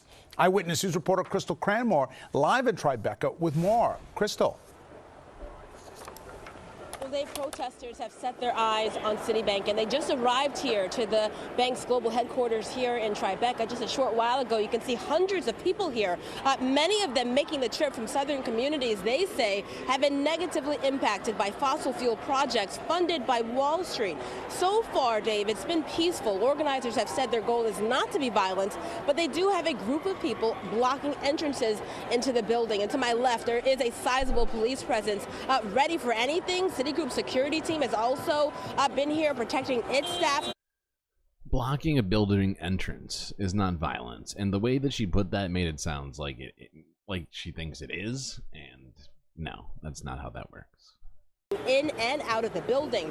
Protesters are calling this the summer of heat, where they've had a number of protests in recent weeks targeting big companies like Citigroup and their funding of fossil fuel projects. Nearly 200 people, according to organizers, have been arrested. Now, we spoke with a woman a short while ago who came all the way from Louisiana. She has 6 kids, and she says her family's health issues are directly tied to the fossil fuel projects in Louisiana. Take a listen. I've been here several times meeting with the banks and decision makers of these financial institutions to urge them to stop financing fossil fuel projects in the Gulf. They refused to listen to us. They refused to take heed to all of our warnings that we were going to bring thousands of people to their doorsteps, and so here we are. Good. And we've reached out to Citigroup. So far, no comment at this point. Oh, but the no organization kidding. has previously I'm said shocked. that it is aligned, committed to business with net zero greenhouse gas emissions by 2050. For now, we're live in Tribeca. Crystal Cranmore, Channel 7 Eyewitness News. Okay. Well, I am not gonna lie. Pretty sure Wall Street's not going to listen to them. I don't think that's quite enough people, unfortunately. We're gonna need a little bit more participation from everybody to get Wall Street to divest from making money and destroying the earth. But I do like the premise and the plan. We just need... I mean, New York City's got a lot of people. Just saying. Just saying.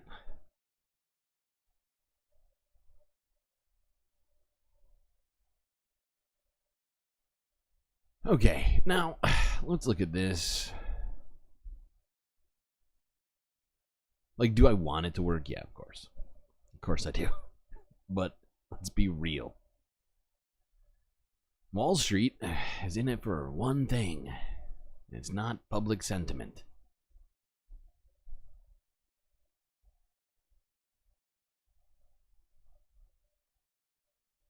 This is from 3 days ago. Climate Adam. It's actually kind of a smaller channel than I think. He does great videos. I feel like it should be bigger. But he did a video here discussing how deadly heat waves are being blown up by climate change.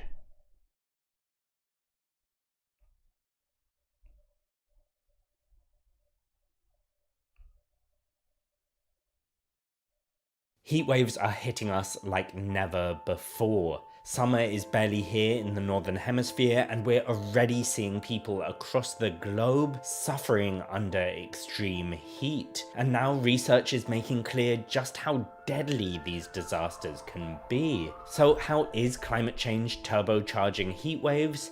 And what can we do to protect ourselves now and in the future? I'm Adam, a climate scientist with a PhD from Oxford, sharing what you need to know about climate change. And I didn't want to be making... Yeah, that makes me sad. Every time he says that, it makes me sad. Although, it makes me sadder now that I know exactly... Because I guess I never really looked exactly at his subscriber numbers. He's only... I mean, granted, he's got way more than I do. He's got like 50,000 subs, right? Which is great and all. But just compare this man, who is, like he just said, a climate scientist with a PhD from Oxford. He's got 50,000 subs. Meanwhile, Mr. Beast has got, what, 50 million or some stupid shit? You know what I mean? This guy should be making more money than Mr. Beast. Just gonna say that. This video right now. You see, I just... You know, if the meritocracy was real, but it's not. 50,000 subscribers, and I planned a special video to celebrate that I was all ready to film, and then this. But seriously, I am thrilled to have over 50,000 of you incredible climates in this community. Thank you all so much for being here. And that celebration video is still coming, and it's going to be a really good one, peering into the deep future of climate change. If you're not already, make sure you're subscribed so you don't miss it. Okay, but there's an important reason that I'm not making that video right now, and it's because heat waves have been devastating our world. And I really mean the world here.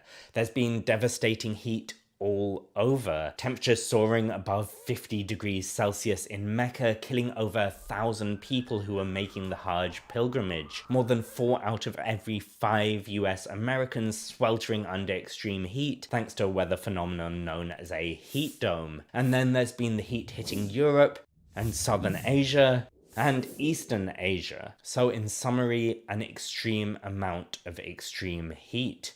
But as countless commenters delight in pointing out, we had heat waves before climate change. Oh yeah, so true. We have had heat waves. That's a good point. I take back everything I've ever said. That's a great point. What's his YouTube? His name is Adam, and his page is called Climate Adam. Climate Adam. Climate Adam. Too. And they're right, we did. But today's heat waves hit different. You see, by burning fossil fuels, we're pumping greenhouse gases into the atmosphere and heating the planet. And, surprise, surprise, heating the planet is making heat waves that used to be extremely rare more extreme but less rare. But what might actually be a surprise is just how huge this effect can be. For example, scientists analysed the start of the North American heatwave and found that the extreme daytime temperatures were made about 35 times more likely because of climate change. Not great. It's not great.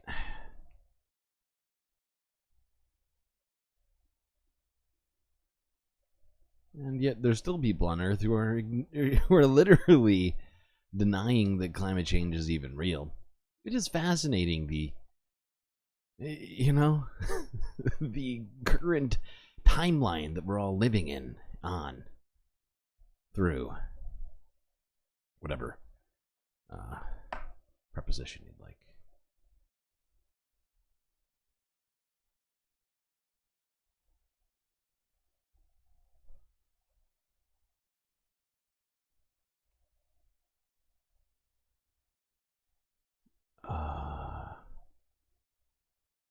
I think we're gonna move on. I'll let you all watch the rest of that video on your own time. I think we all inherently kind of know this, especially the people who are here right now that are focused on the same stuff that I am. I think we all know pretty well that the climate is being affected by us, and therefore hotter. So hot right now. Alright, now let's go to Europe, where Associated Press here is going to show us some footage from storms over the weekend, which caused extensive flooding and landslides in both Switzerland and Italy. This is just from like 11 hours ago.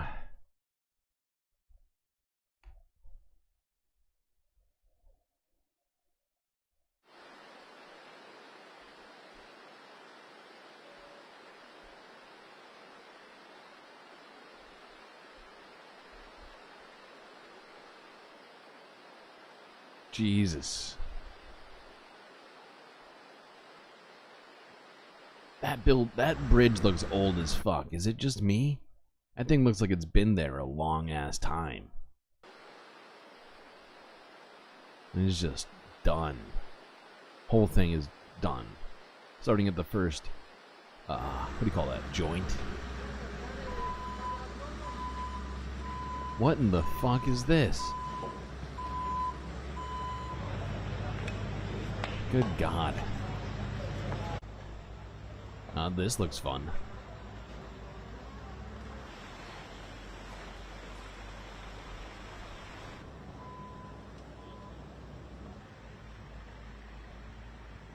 They just said they're 60 years old in this video? I think it's old. I think that bridge has got to be older than that. Unless somewhere I missed something here. Hold on, let me go back. Yeah, see, look at that bridge. It looks old as fuck. I'm not saying that's a bad thing. What I'm saying is that this thing has lasted through time. The dams are 60 years old. This is in Italy.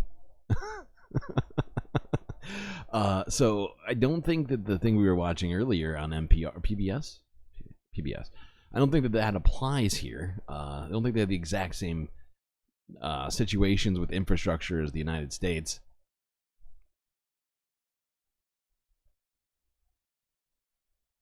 Although maybe they do. It's a dam now. It kind of is a dam now, you're right. Yeah. An unintentional dam. A quasi dam.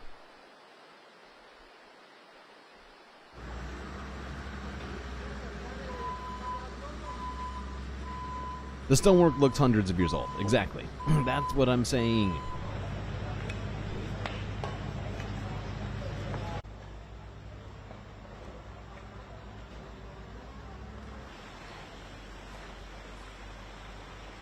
Either way, this looks like a real shit time. Everything is covered in mud. Not even sure where their mud came from. I guess you would assume uphill. Somewhere. Okay,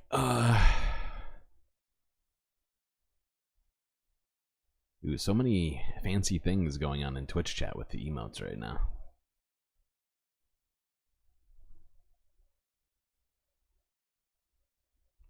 Okay.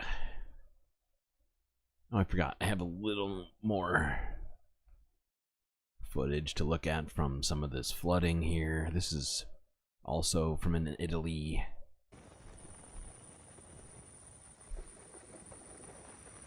Oh, damn. This dude. Is he in the car? Are they in the car?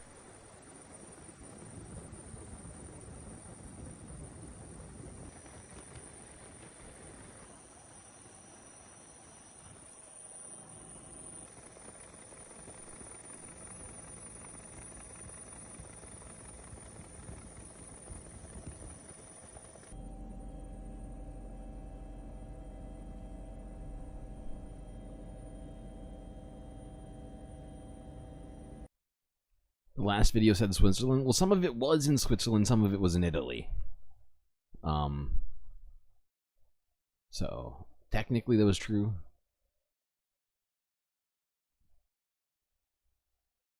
The Swiss could raid their banks for the wealth the Nazis stole. Yeah, it's an interesting plan. That might help pay for some stuff. Never know. Never know till you try. Maybe we get Jason Bourne to go steal it.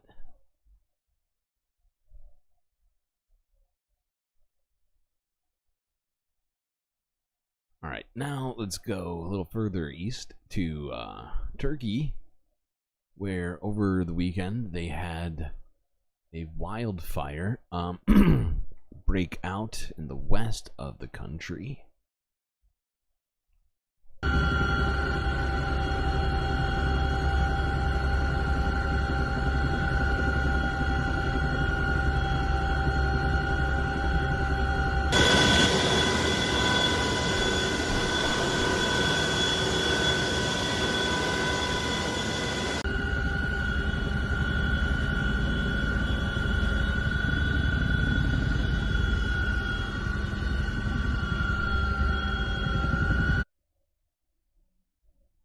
Yeesh. I think there's another fire in Europe that happened. I think it's in Greece. Hold on. Where's my list? Yeah. This one I believe was in fact put out by Greece firefighters, but it's you know, Greece didn't need more fires say for they have sure. contained a wildfire that raged overnight on Saturday on the island of Seraphos. The fire reportedly broke out in an area with low vegetation and spread quickly, damaging homes and storehouses. Officials say it prompted the evacuation of several communities. Wildfires are common in the Mediterranean country, but have become more devastating in recent years as weather becomes hotter, drier, and windier.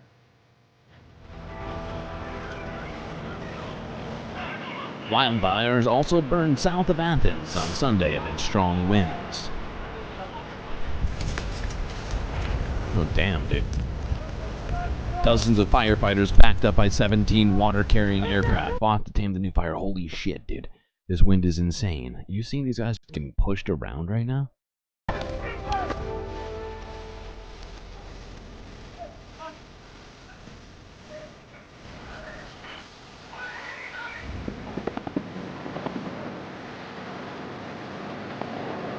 authorities advise people to stay away from forested areas.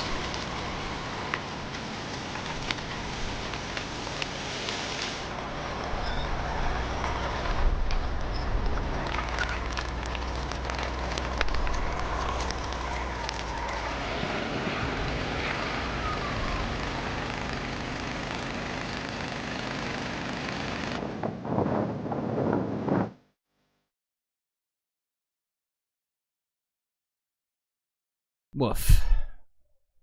Seems like for weeks now we've just been looking at fire after fire all over the globe.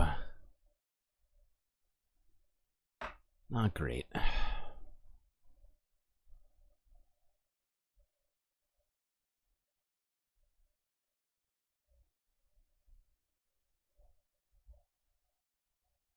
Okay.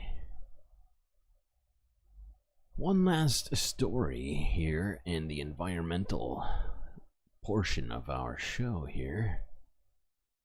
Let's look at this from BBC Ideas. 10 days ago, they came out with this short I don't know what you want to call it. Either way, they ask the question, what happens when the permafrost thaws? In this piece, and I figured that we ought to ask that question ourselves.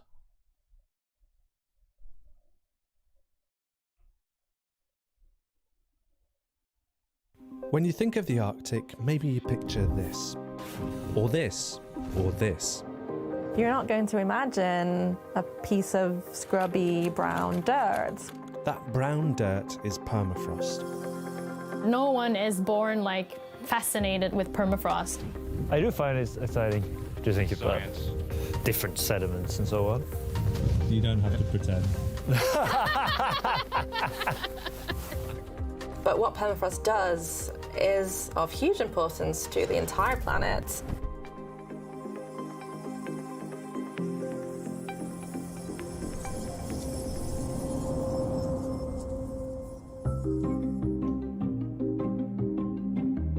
This is a map of permafrost, and you see in purple here, the dark purple especially, the areas that are permafrost. Around 11% of the Earth's landmass is covered by permafrost. Half of Canada, 2/3 of Russia, even the Tibetan Plateau. And this place, the remote Norwegian archipelago of Svalbard. Arctic and Antarctic regions composed of organic material. In 2 words, it's frozen ground. You were born with a permafrost phobia? Wow. I'd never heard of that, but I guess there's weirder things out there in the world. Where is it? Here, here, here, here, here. Permafrost is rock, sediment, or ice that remains at or below 0 degrees Celsius for 2 or more consecutive years. Most of it has been frozen for much, much longer than that. Arctic permafrost tends to be a few thousand years old, and areas in Antarctica we find permafrost that's millions of years old. But just because it's ancient doesn't mean all the permafrost is always frozen. We have what we call the active layer. The active layer sits on top of the permafrost and thaws and freezes on an annual basis. We'll come here with a metal probe. We poke through the ground every week. We take a measure of how far the thaw has evolved through the summer, and then the maximum depth at each point will represent the active layer depth for that year. This active layer allows for different ecosystems to sit on top of the permafrost, from huge forests to treeless plains known as the tundra. But this delicate balance is now being disrupted by climate change. I've got pictures here that show the mean annual temperature, and you can see basically the blue areas that are on here. These are areas we'd expect to be permafrosted. This is gradually becoming redder and redder. The Arctic, it's warming at 3 to 4 times the rate of the rest of the planet. This kind of weather, it's not supposed to be like this in October. It's supposed to be minus 15, clear, dry climate, and it's not. It's a rainstorm. As temperatures rise, the permafrost is thawing. On average, the active layer has been deepening about 0.6 centimeters per year for the last 10 years, which is about this much. But think about that through the whole landscape. We're seeing that the active layer is getting deeper and deeper in permafrost regions around the world. Now, one thing that you may not be aware of is that a absolutely catastrophic amount of methane is trapped in and beneath the permafrost in different sort of, I guess you might call it like clusters and pockets. And if it's released, and we've seen some of the footage of the places where it has in fact gotten warm enough for these pockets to unfreeze, they explode into the environment and release a massive amount of methane, which, as we all know, is real bad for us trying to keep the planet under the 2 degrees warming, which we need it to be at, or below, actually, excuse me, not at, we need to be below it. Oh god, that was bad. But yeah, definitely doesn't help. It's immediate impacts. As the surface of... Now, thankfully, it all hasn't suddenly melted yet, but it's something we have to genuinely be very concerned about and avoid having it happen. Permafrost thaws downwards. Many things that were frozen are uncovered. This could include as many as 10 million woolly mammoths. And there are fears that ancient viruses could reawaken and infect humans. But there's something else which concerns scientists much more. The scariest thing that is happening with permafrost is what it is doing to the climate itself. Permafrost acts as a storage. It locks up the carbon from dead vegetation quite effectively, and it's accumulated over many thousands of years. We have this organic matter that's stored in the freezer, and as soon as you open the freezer door, then that becomes available to decay. There's estimated to be 4 times more carbon trapped in permafrost than all of the human-generated CO2 emissions in modern history. The release into... Yeah, that figure is, and should be, alarming to all who hear it. 4 times as much carbon emissions as generated in the entirety of human history. That's quite a lot, and by a lot, I mean literally catastrophic. So, it needs to be avoided at all costs, pretty much. The atmosphere of even a fraction of this, as carbon dioxide and methane, will have a profound effect on the climate. The more greenhouse gases that are in the atmosphere, the warmer the climate. The warmer the climate, the thicker the active layer, and the more greenhouse gases can escape from that portion of the permafrost that was locked away. There's sort of an underlying low level of change slowly creeping up on us. Okay. Not gonna watch this whole thing. We're already deep into this stream, 2 hours in already. Impressive. You're about to mention the possibility of ancient disease. Let's hope that doesn't happen either. Although I think we won't have to worry about those diseases if all of that methane gets released. Not gonna lie. Sorry, gallows humor.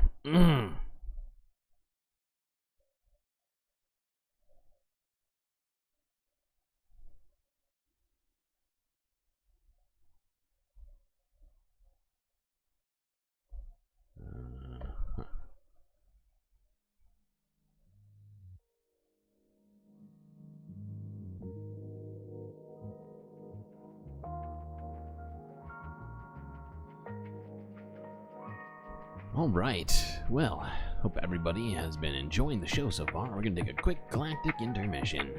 If you haven't already, make sure to like the stream, and don't forget to subscribe. If you've already done those 2 things, and you'd like to help out even more, well, you got one great option.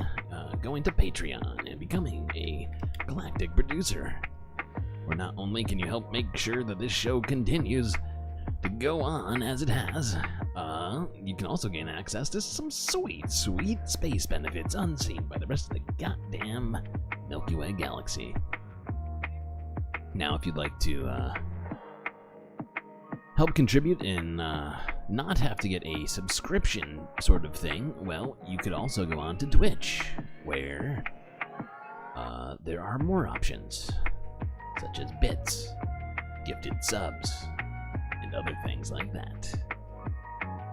Alright, chat. Quick break. Grab yourself a drink and a snack, and I'll be right back.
What the fuck? Why is it frozen? Good God. Oh, there we go.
I'm back.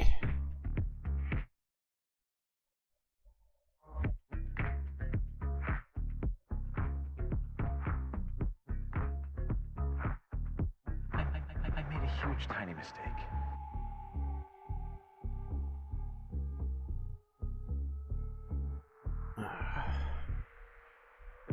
Alright, it is global news time.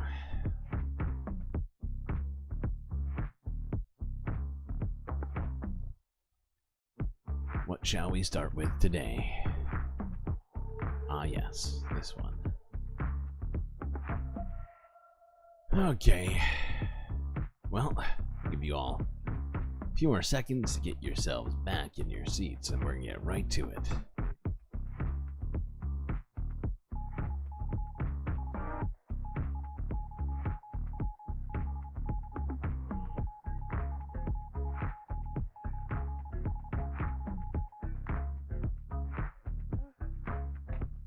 You went to Wawa and didn't get enough to drink.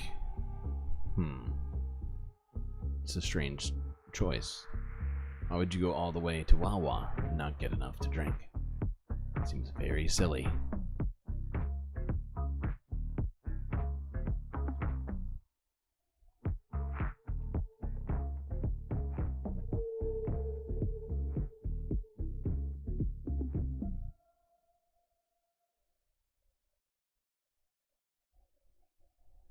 Okay.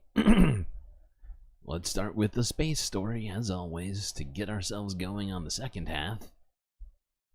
Which is going to be decidedly less fun than the first half, not going to lie. And I know you're saying to yourself, StreamLord, the first half wasn't that fun. Well, I'm sorry. It's not my fault. I don't make the news. I just report it. This is from 16 hours ago. According to the Telegraph, a Chinese rocket exploded after having attempted a launch, or unexpected. Honestly, I don't remember exactly what this one happened, but let's just say this: a space rocket blew up instead of going to space. This time it was not America, but China. We can all fuck up space travel. A Chinese space rocket blasted off without warning during a test. The Tianlong 3 rocket was developed by private Chinese businesses. Holy shit. Oh, fuck. If I was this dude, I would be going the other direction. It lifted off unexpectedly. Wait, sorry. I'm just watching this fucking... I couldn't even read it. It lifted off unexpectedly during what was intended to be a ground test of his booster. This appears to not be on the ground anymore. Just gonna point that out.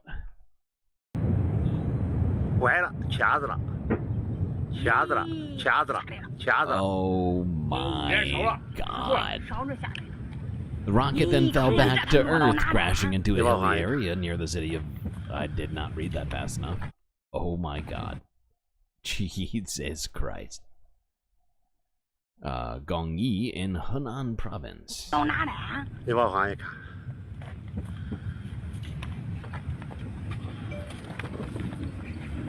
State media said that no casualties had been reported. That's good. Jesus. Space Invaders said the incident was due to a structural failure. Oh my fucking god. Holy shit.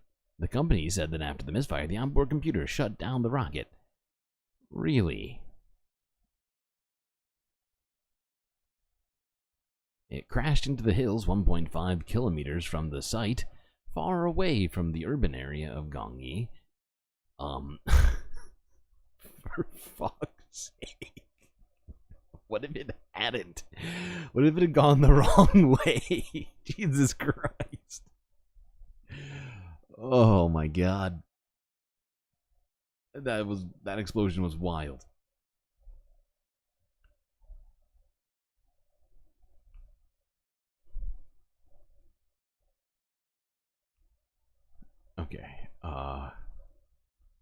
Alright. Well, I'm pretty sure that woke up anybody who wasn't awake. You're welcome.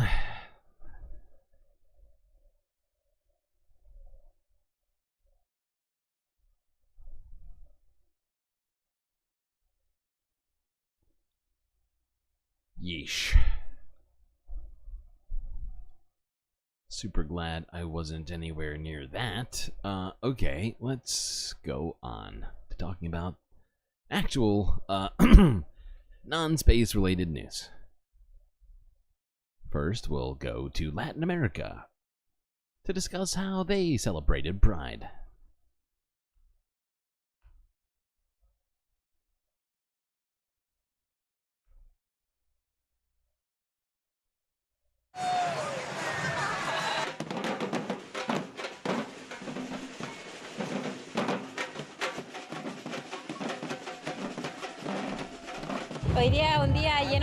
Today is a day full of love, affection, and hope for people who have suffered in the past.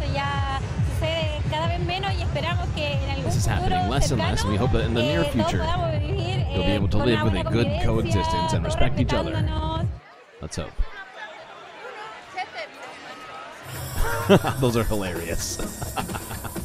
Those harnesses. Here in my country, rights are repressed.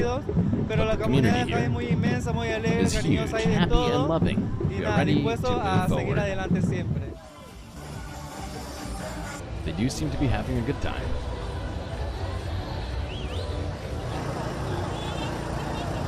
This is Mexico City. Solamente hoy me siento cómodo porque hay días en los que yo salgo y me he sentido muy inseguro. Wow, those wings are intense.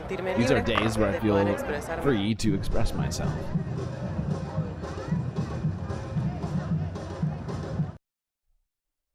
Okay. Now to discuss some, just quickly, something else that was going on, not in Latin America, but in South America. We earlier reported, if you will, reported feels like the wrong word, but earlier we talked about the failed coup, which happened in Bolivia earlier in the week. Figured we would look at this story real quick from the AP, kind of talking to a few people in Bolivia about their... You'll see. Let's just get to it.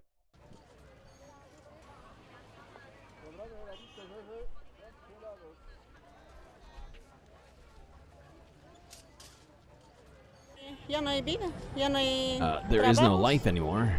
There are no jobs. The Bolivian people are suffering from hunger because there are no jobs, and the money we earn is not enough for anything. The dollar is very high, and it is true that it affects everyone. Because with the dollar, the farmers buy food for the animals. They bring the soybeans, so the price of meat increases anyway. Entonces, se incrementa igualmente la carne, pues. Bolivia tiene una economía que crece. Bolivia, oh, this is the president. Bolivia has an economy that is growing. Economía en crisis no crece. Economy in crisis does not grow. First of all. Segundo. Secondly, Bolivia has one of the lowest inflation rates in the region. Truckers are stranded, waiting to load diesel, and those. Holy shit, that's quite a line. Is that a? Wow, it's just a line of buses and trucks waiting for diesel. Okay.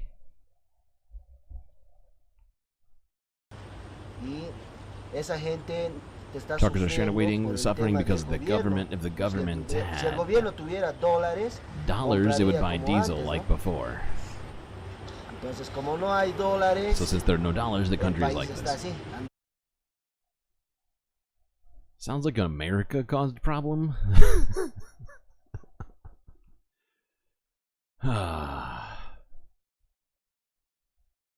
That's what I'm hearing.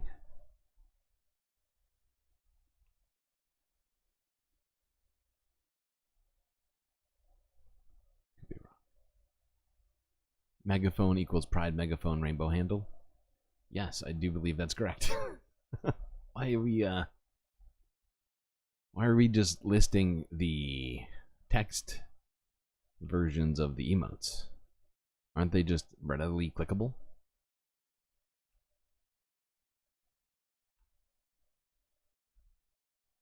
Is this just in preparation for them to be taken away? Are they gone? Are they suddenly gone? They look like they're still available on mine. Oh, in case they... Right, okay. So yeah, you're just... you're being cautious, trying to prepare ahead of time, and I can appreciate that. I can totally appreciate that. It's a very thoughtful thing to do for everyone else. Okay, now let's go on to across the pond to London. I think we actually looked at this one yesterday, but since it's Pride, it's the last day of Pride. In fact, it's so close to not being Pride Month anymore that much of the planet's already in July. However, we will not give up. Not technically over yet.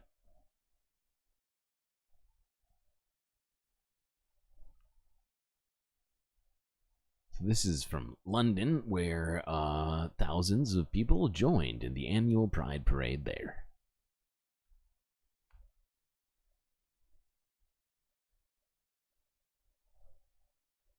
Happy Pride!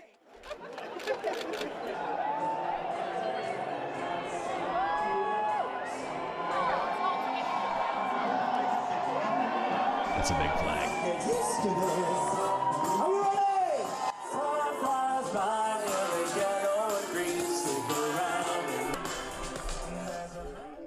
Pride is a chance for everybody to be able to express themselves and feel safe doing that because everybody is here. I think it's very important, the awareness of you know, who you love is who you love.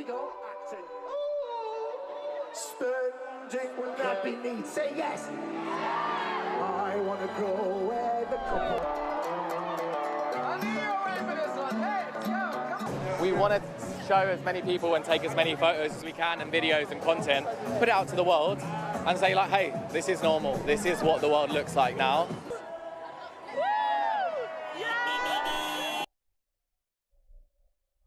Okay, hold on. Yeah. That was the Pride Parade in London, or at least a little piece of it.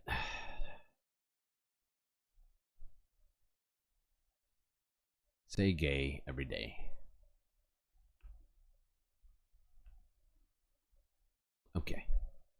Now, let's quickly look at the state of the election in the UK before we leave. This is from Sky News Australia from 20 hours ago, where apparently an unprecedented loss is about to be felt by the UK's Conservative Party.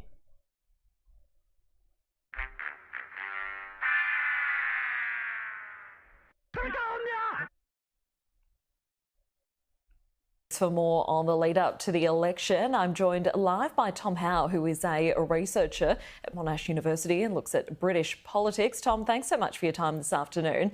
As we heard in that package a little bit earlier, the polls are indicating a big defeat for Rishi Sunak. But can you tell us just how big of a swing are we looking at? So I think that there's quite a big range, as you mentioned, and I think the most that the Labour Party have been projected to win is around 516 seats, and the lowest projections been around 406. So I would imagine it will be somewhere within that range, but personally I would probably put it towards the bottom end of that range. But that would depend on a number of factors, how the vote splits on the right, for instance, how much tactical... What were you saying? Voting there is on the centre and on the left, and all these factors will impact the seat tally in the end. And just how significant is that? When was the last time we saw something like this happen?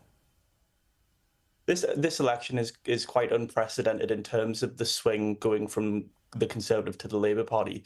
So as recently as 2021, people were talking about a decade of Tory rule under Boris Johnson, and so you see the reversal of fortunes has occurred so quickly there, and particularly so in 2019, the Labour Party suffered what's been described by many as one of their worst defeats in their history, and so the reversal up to this point is really quite astonishing. And just recently we saw the... I gotta say, it's kind of fun to watch Sky News kind of cry into their sleeves here together, you know? Because they're basically Australian Fox News, right? Like, let's be real. So, you know, to hear that the Tories back in old Blighty are having a hard time, I'm sure they're very, very sad about that. But it's a fact, and we've been talking about it for a while. I mean, they started off the election with, I think, what was it, like 90 Conservative MPs just quitting, just outright just saying, nah, fuck it. So we were kind of predicting this from the beginning, ever since Rishi Sunak made the ever-faded rainy speech where he called for this election. What was it, back in... Was it back in May now? Has it been like a whole month? I'm trying to remember. The reversal of fortunes hasn't happened quickly, in your opinion? I mean, that's fair. Not fast enough. But at least as it regards the UK, it seems to be happening fast, and as it relates to historical shifts. Ever since Boris Johnson quit, you think that's when it started?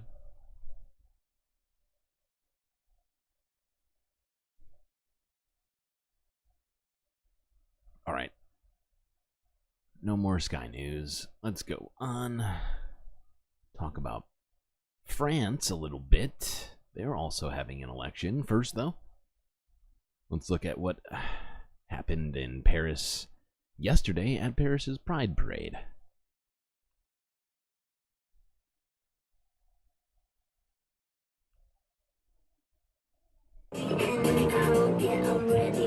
Paris Pride revelers fear for their rights and safety, and France's far right wins the parliamentary election.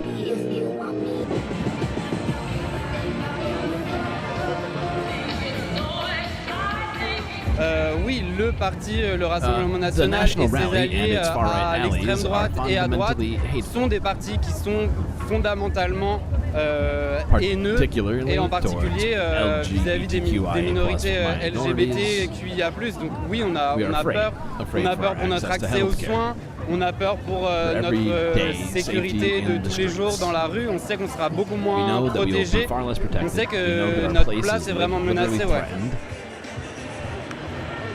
I'm worried about LGBTQ rights. I'm worried about being a foreigner on a titre de séjour.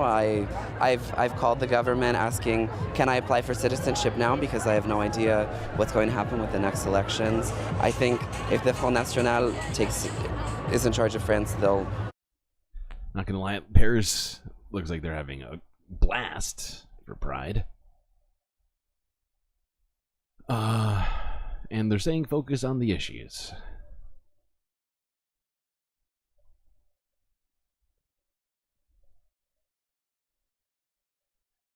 Now let's talk about some of those issues.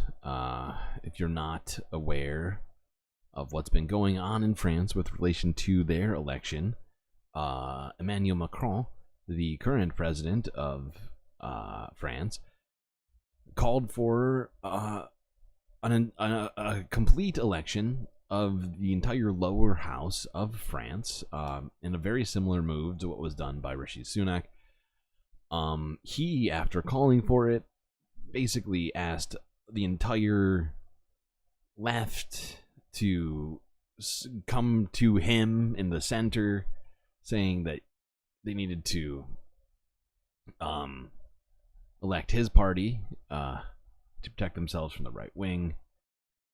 Now, the fact is Emmanuel Macron's definitely something of a neoliberal. He's certainly not a strong leftist voice by any means.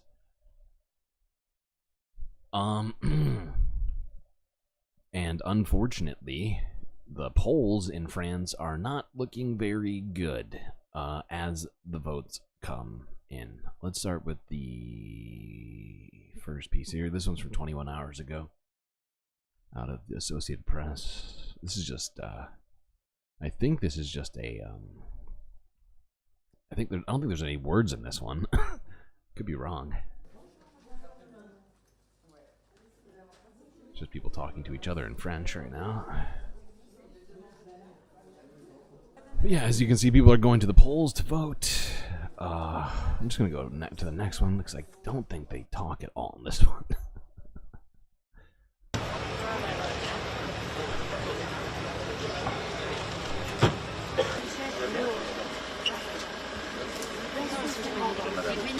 Emmanuel Macron's going around shaking everybody's hand. Maybe that'll get the votes.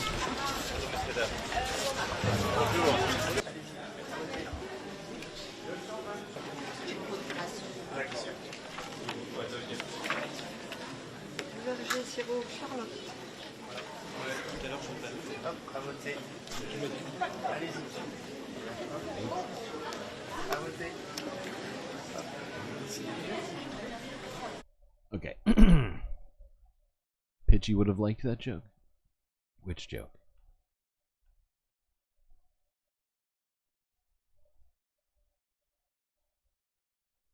All right, let's go to this one. We'll skip one.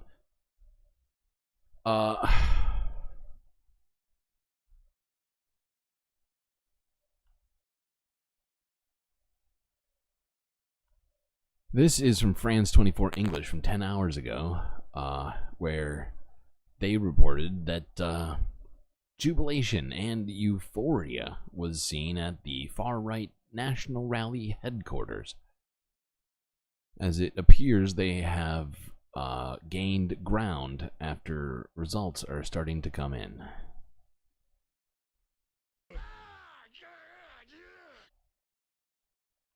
Jubilation, really a reaction of euphoria for the several hundred Rassemblement National Rally supporters that have gathered here to voice really their support for Marine Le Pen and for the party itself when those numbers were announced just after 8 p.m. local time. It is, of course, as Mark was pointing out there, those are unprecedented numbers for a party from the far right of the political spectrum here in France. So clearly they're not really used to that kind of performance on a national level. Even in the past half hour, they've already opened the champagne, so there was perhaps a sentiment that they were expecting this to be a good night. So we'll have to wait and see to what extent that pans out across the national level. But here in Beaumont, we'll be waiting to see what exactly are the local numbers. We know that the turnout was extremely high here, as it was across the country. 59% here at 5 p.m. That is 18 points higher than in 2022.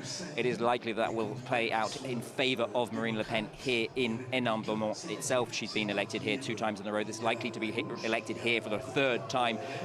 It will be crucial for her to be able to demonstrate that she is able to be elected from the first round and concentrate on the national picture over the next 7 days or so. Now, I've been speaking to some of the supporters here, and there's a couple of things that we couldn't really talk about due to the electoral rules, but it's interesting to talk to people here to ask why exactly it is they're here. And it really does divide into 2 broad pictures. There's the anti-Emmanuel Macron message.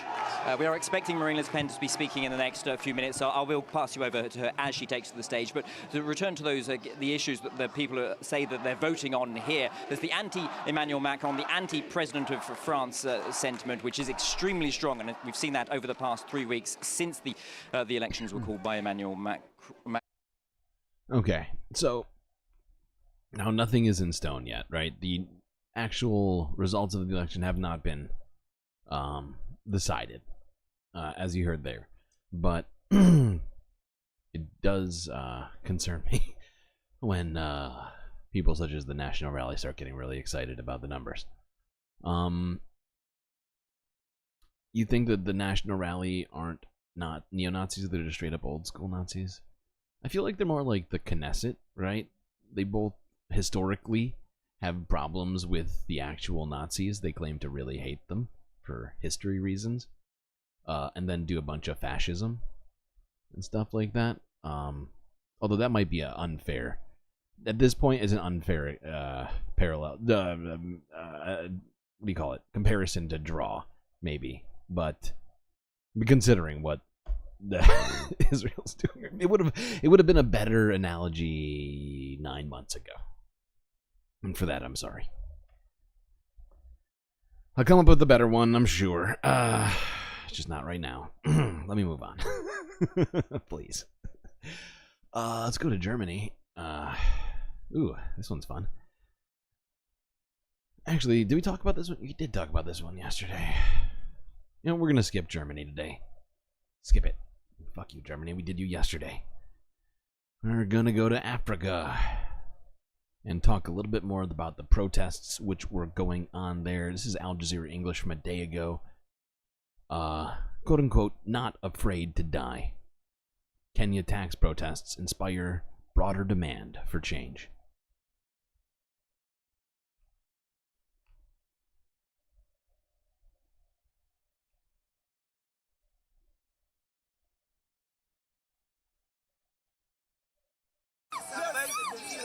Nyawanga Awa was one of the thousands of protesters on the streets of Nairobi in the last 2 weeks.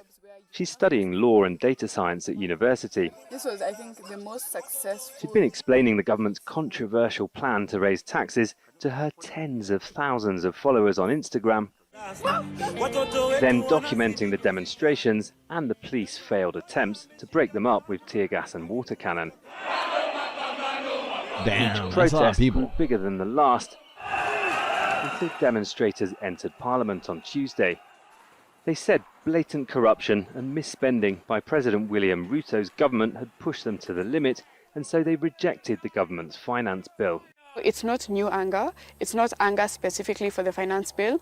It's long pent-up anger from a long period of time of failure of our representatives to adequately represent us. I concede. On Wednesday, Ruto backed down and withdrew the bill. Many of the demonstrators were young and educated and seeking jobs. Many said they're worried about their futures. Kenya's economy has grown significantly in recent decades, on and off.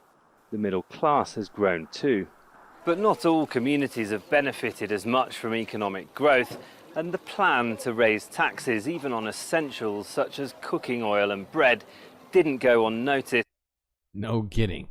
That was quite a stark difference, a change in scenery, along with that comment. My God. From there to there.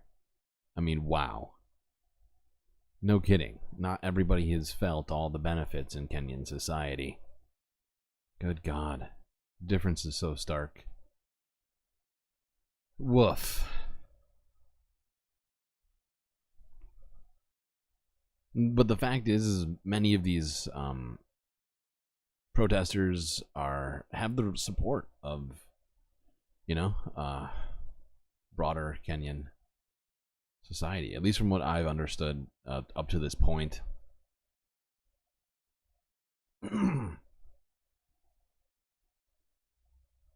Okay. What next? Do we have anything else left in Africa? No. Alright, go back to Europe here. Eastern Europe.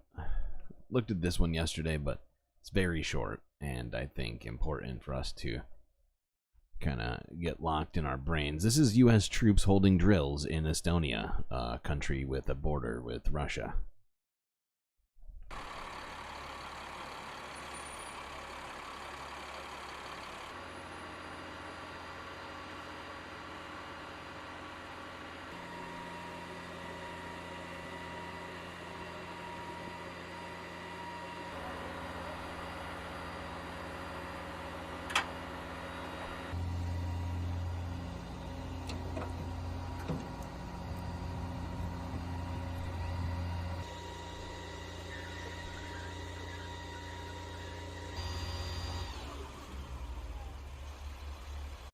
I just realized I don't know whose emoji sandwich is. Whose emoji is the sandwich emoji? I feel like I see it all the time, and yet I don't know whose it is at all.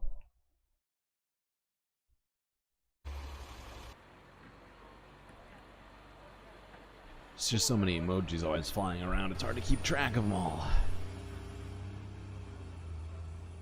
Bad lefty is a sandwich? I never knew. I've never known. For fuck's sake. BLT. Oh, I get it. Oh, can we stop with this? Can we just everybody stop fighting, please? Not cool, man. Not cool. Also, don't forget that every missile launched, rocket fired,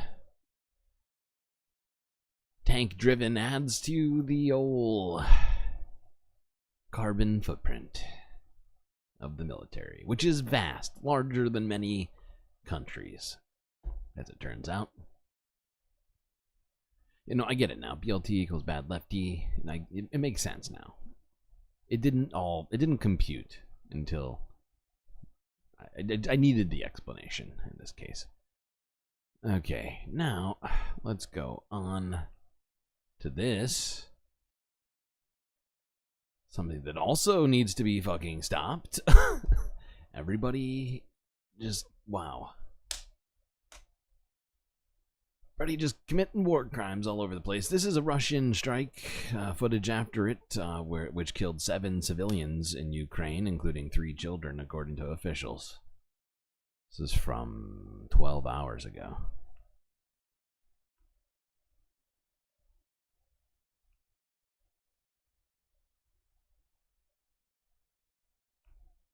Totally normal. I feel like I'm taking crazy pills.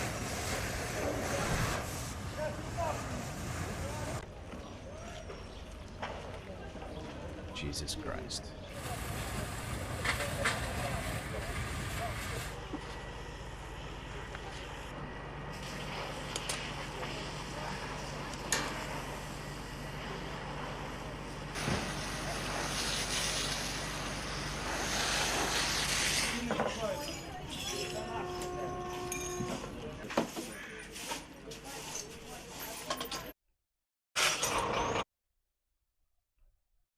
Ugh. State of the world is just garbage right now.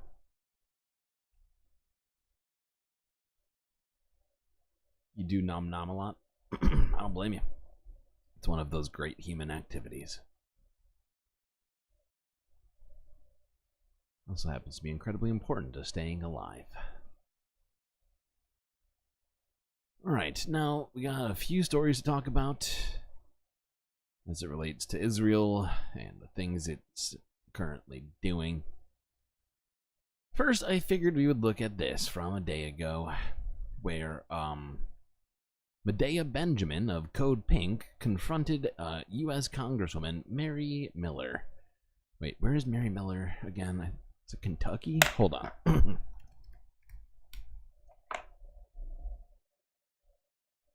Illinois, sorry, Illinois. Republican, 15th District of Illinois. Let's see if she has anything to say. I'm sure it'll be good.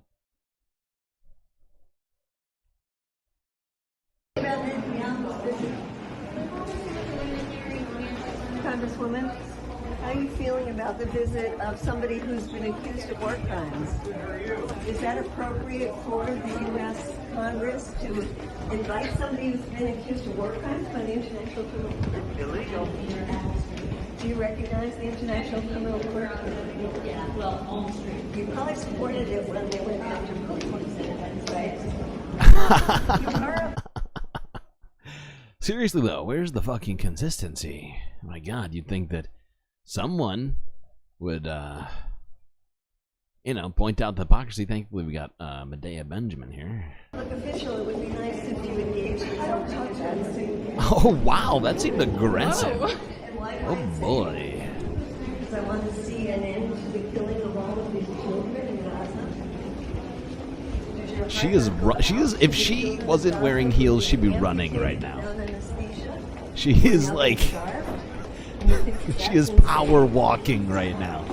Granted, she's tall, but she is moving fast. Oh no, the doors are closed. Oh no. Wait, sorry. I'm talking over this whole thing. I'm sorry. Let's go back. Whoops. Out to the children of Gaza who are being amputated without anesthesia, who are now being starved, and you think that's insane? I think it's rather heartless to not have... Seriously though, it is heartless. She's like, if I don't look, it doesn't exist. It's hilarious. This woman's a congresswoman, and yet completely unaccountable asshole who won't even look somebody in the eye unless they're being honestly kind of physically aggressive. Any concern for the 15,000 children who've been killed? What if they were Israeli children? What if 15,000 Israeli children have been killed? Yeah, what if? Would that She smiled? Did she smiled? Did you see that face that she just made? She just smiled after that. That is not something to smile about. Oh my god. This woman is a monster. What if Israeli children were being amputated with no anesthesia? Would that be something you'd be concerned about? She's so scared of the Does having camera empathy make you insane? Is You're a that what you're congressperson. suggesting? Does having empathy make you insane? That is a good question. Or does getting AIPAC money and being in this Congress make you insane? Ooh, I think that's good probably question. more insane than caring about children, which is natural. Wow. That's neat. This lady is just swell. Good God.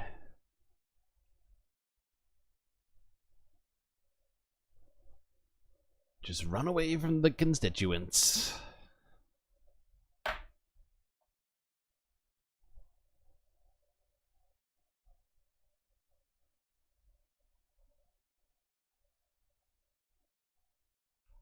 Okay. Now let's talk about what's actually been going on in Israel in the last day or so.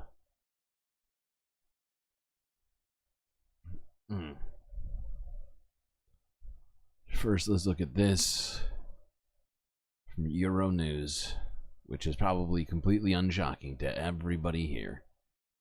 But senior Hamas officials say that no progress has been made in ceasefire talks with Israel, meaning Israel is still unwilling to have an actual ceasefire.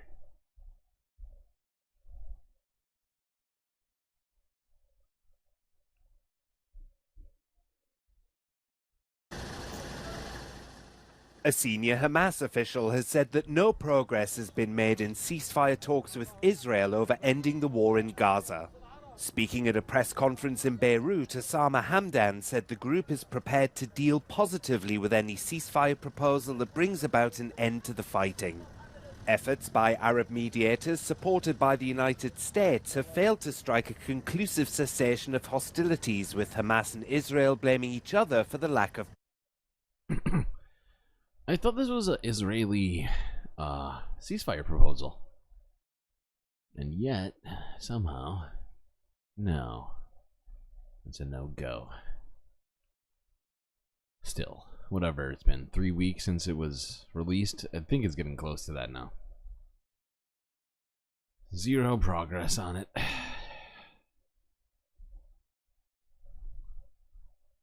It honestly felt like it was dead on arrival. Like within the first 24 hours after Joe Biden made the speech, Israel was like, no, no, no, no. No, we're not doing that.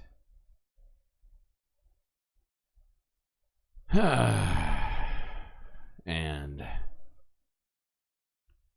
yeah, if you're not aware, they've been continuing to strike repeatedly over and over again,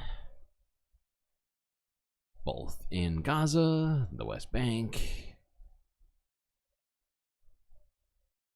But first, I figured we'd talk about this a little bit. This is CBC News attempting to ask the question, how devastating would it actually be if Israel and Hezbollah went into an all-out war.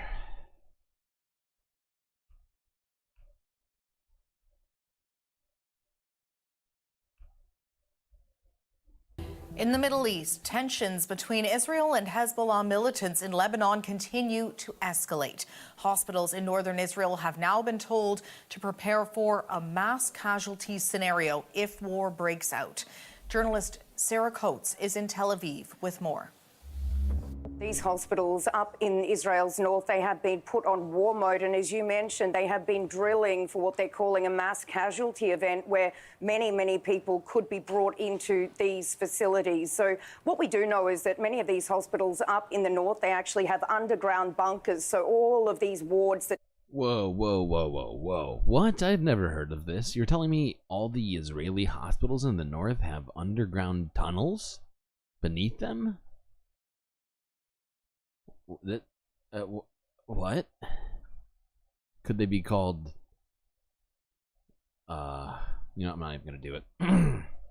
People would be brought into are underground and very much protected, but obviously not completely protected from any rocket attacks. Now, we do have unconfirmed reports coming in just over the last couple of minutes that an explosive drone has hit an area in Israel's Golan Heights, severely injuring a number of soldiers. Still no clarification on that, but what we can tell you is these tit-for-tat strikes are continuing across that border with Israel and Lebanon, with both Israeli leaders and also Iranian leaders basically saying that if in fact the Israelis do attack in Lebanon, that this would be an obliterating war. So certainly a lot of concern here over any potential miscalculation that could see the region slip into an all-out conflict.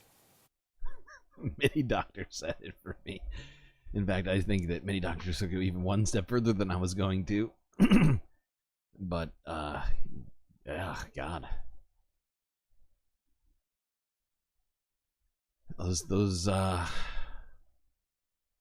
These underground hospital headquarters sound incredibly dangerous. Anything under the ground is dangerous. I think we all know that. That's why Israel's so determined to blow them all up in Gaza.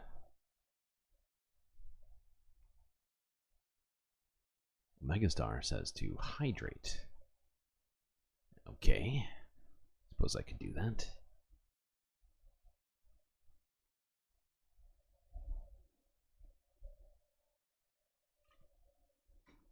Okay.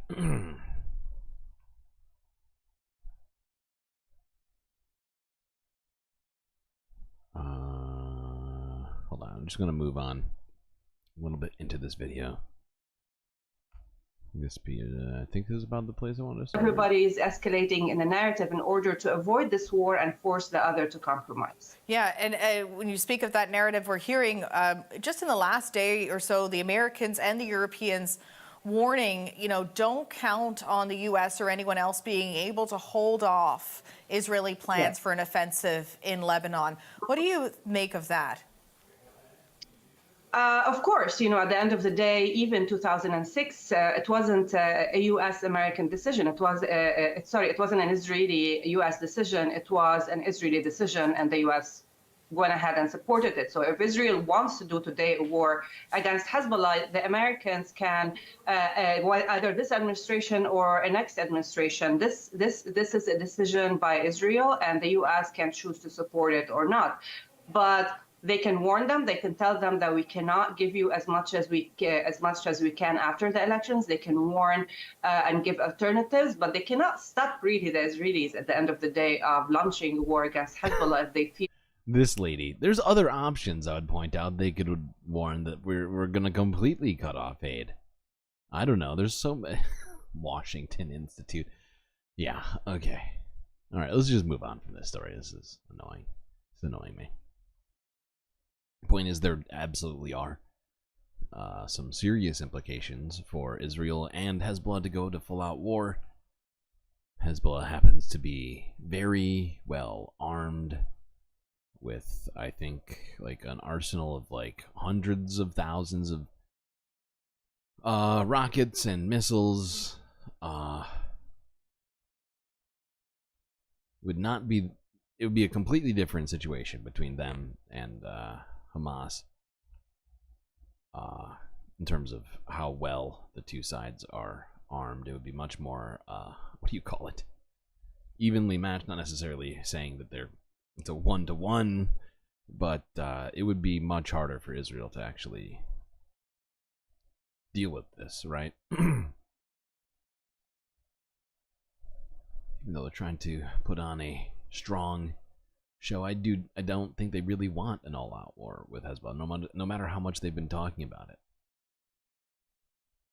There's already been tens of thousands of people in northern Israel that have evacuated due to the back and forth that's been going on over the border of Lebanon. And I don't think that's really helping Israel's government sell this thing. Not that I think that they should be able to sell. I'm just saying that's what's happening. Wait. Yeah, this one. All right, let's go. It's actually the penultimate video. How have we gotten this far? I'm actually killing it today. 3 hours in. We're at the penultimate video. My God, good job everyone, by the way, for being able to make it through this whole stream.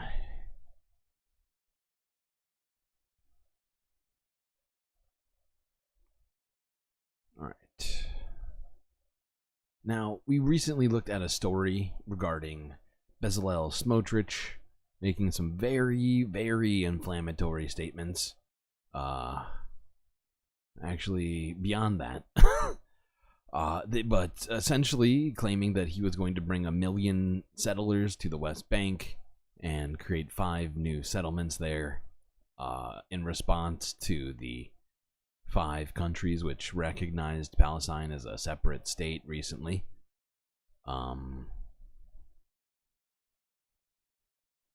Now that plan is raising alarms across the occupied West Bank, where people would be most affected by that.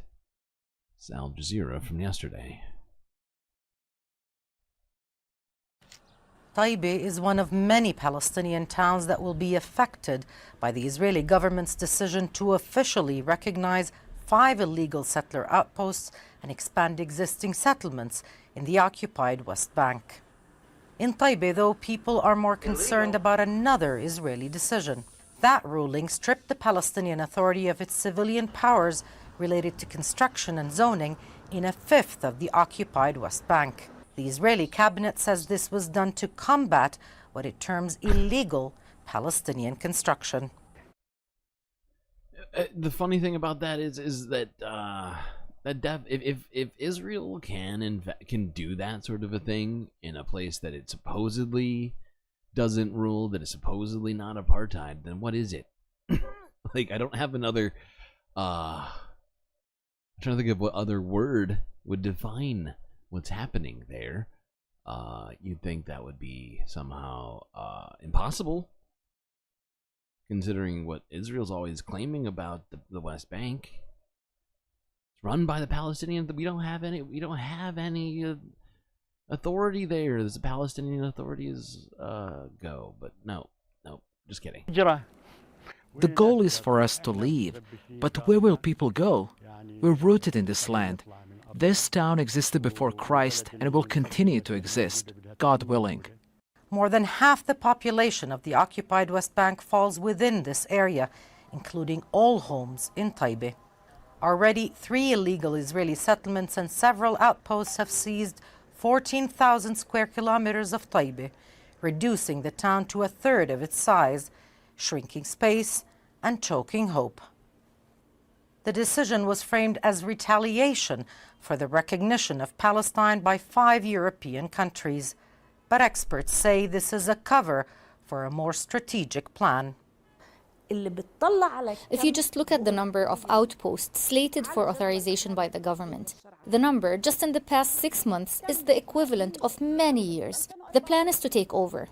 Experts believe towns like Abediyah, northeast of Bethlehem, is likely to be affected first by Israel's decision.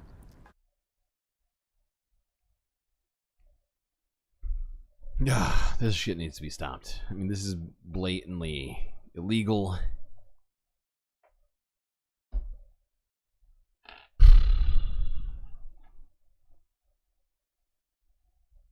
Where is that rule of law we're always talking about? Doesn't seem to exist.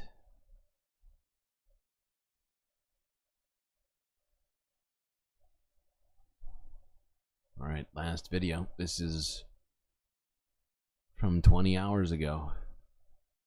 This is showing tanks moving at the Gaza border.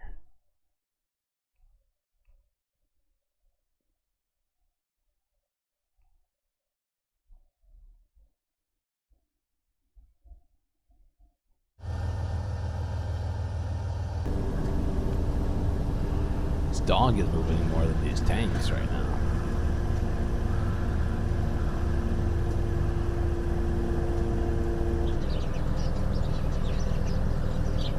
Oh my god. The destruction seems to be so fucking complete in practically every single picture that I see. I don't understand why the tanks are still there. Just end it. Just end it. Just, you know, accept the ceasefire. Stop trying to also do, you know, everything else you're doing, regime change and the ethnic cleansing and shit. It's all fucking. How is it even still going right now? Every day I ask myself that question. It seems like I don't ever have any better answers than America's letting it happen. And honestly, the rest of the world too. It's not just America. But we're number one, at least as it relates to this.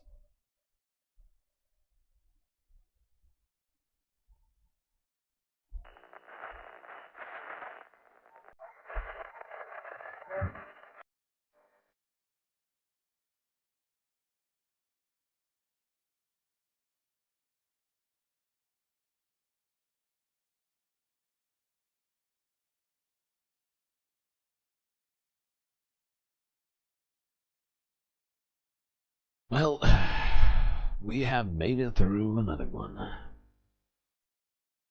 It was arduous, but thankfully, our powers combined. Something or other. Well, that's it for me. Till I see you next time, you stay classy, Galactic Stream Nation.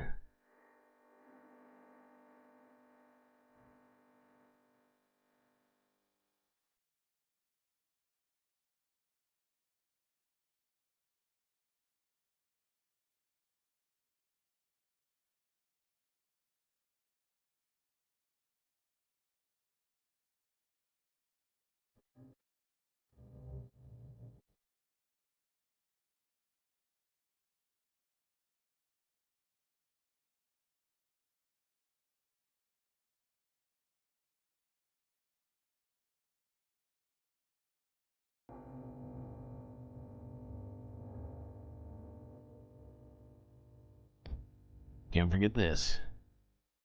These are your galactic patrons.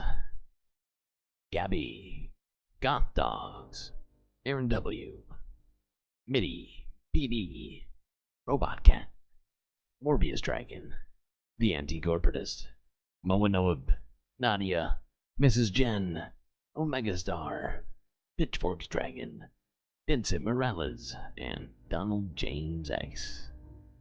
That is right. All these people here that you see in front of you have helped contribute to the very show that you're watching right now with your eyeballs. You too can do the same by clicking that link in chat. For just a few dollars a month, gain access to the very sweetest space benefits of the entire goddamn galaxy. Don't forget,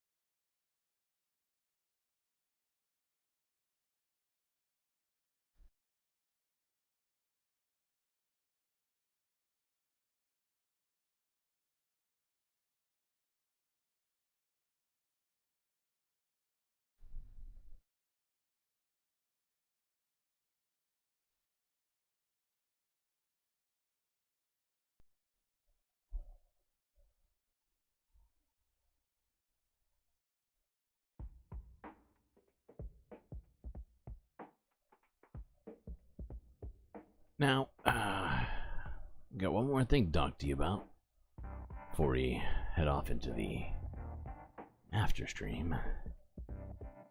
That's this. The Galactic benefactors. That's right. People like PB, Nadia,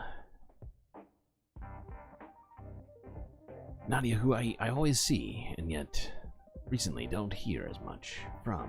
Moanoap, of course, who is still in this chat right now. One of our fantastic mods.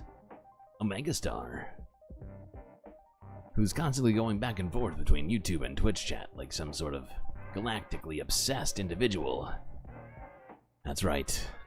All these people here that you see in front of you have decided they must do everything possible in their power to help contribute to the existence of the Galactic News Network.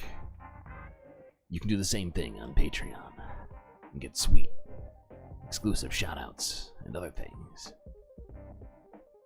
And also gain the self-satisfaction of having done everything possible to make this shit happen. Write that down.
We've been talking about saving the Amazon for 30 years. Almost 30 years ago, Sting held a concert to save the Amazon right here in New York. Donald James cheering 200 bits. The world's and largest gigantifying an emote. My God. Thank you, Donald James. Is crucial to any climate change solution.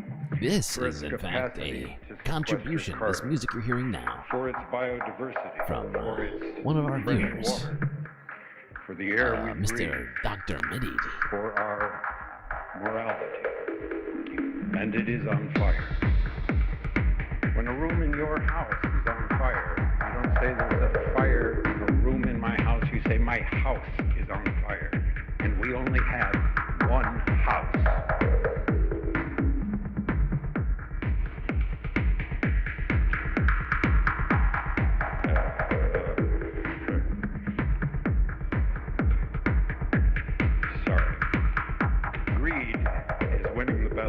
Amazon. And what we've done to preserve the Amazon, what we've worked so hard for, is being purposefully undone. We need to protect what we have. We need to restore what we have lost. And we need to defund the mechanisms, the perverse tax subsidies, the lending policies, and the institutional investments that fuel deforestation. It's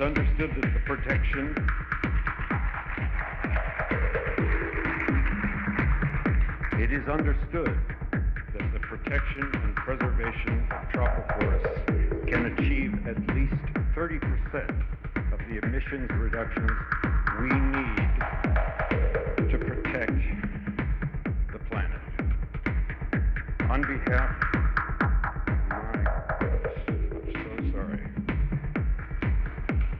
in the movies we get to do it over.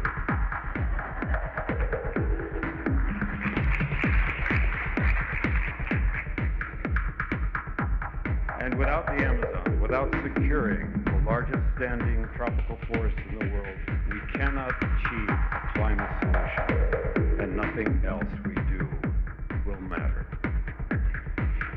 Thanks to the Letitia Act, a framework for recognizing and protecting the valuable forest and its peoples, signed by the governments of Guyana, Suriname, Colombia, Ecuador, Peru, Bolivia, and Brazil.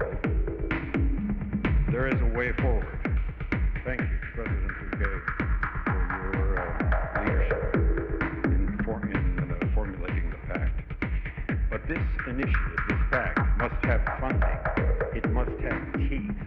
It must have legislative legitimacy. Conservation International has been working in Amazonia for over 30 years. And we are here now to stand with you to put funding, to put teeth in this ambition. President Macron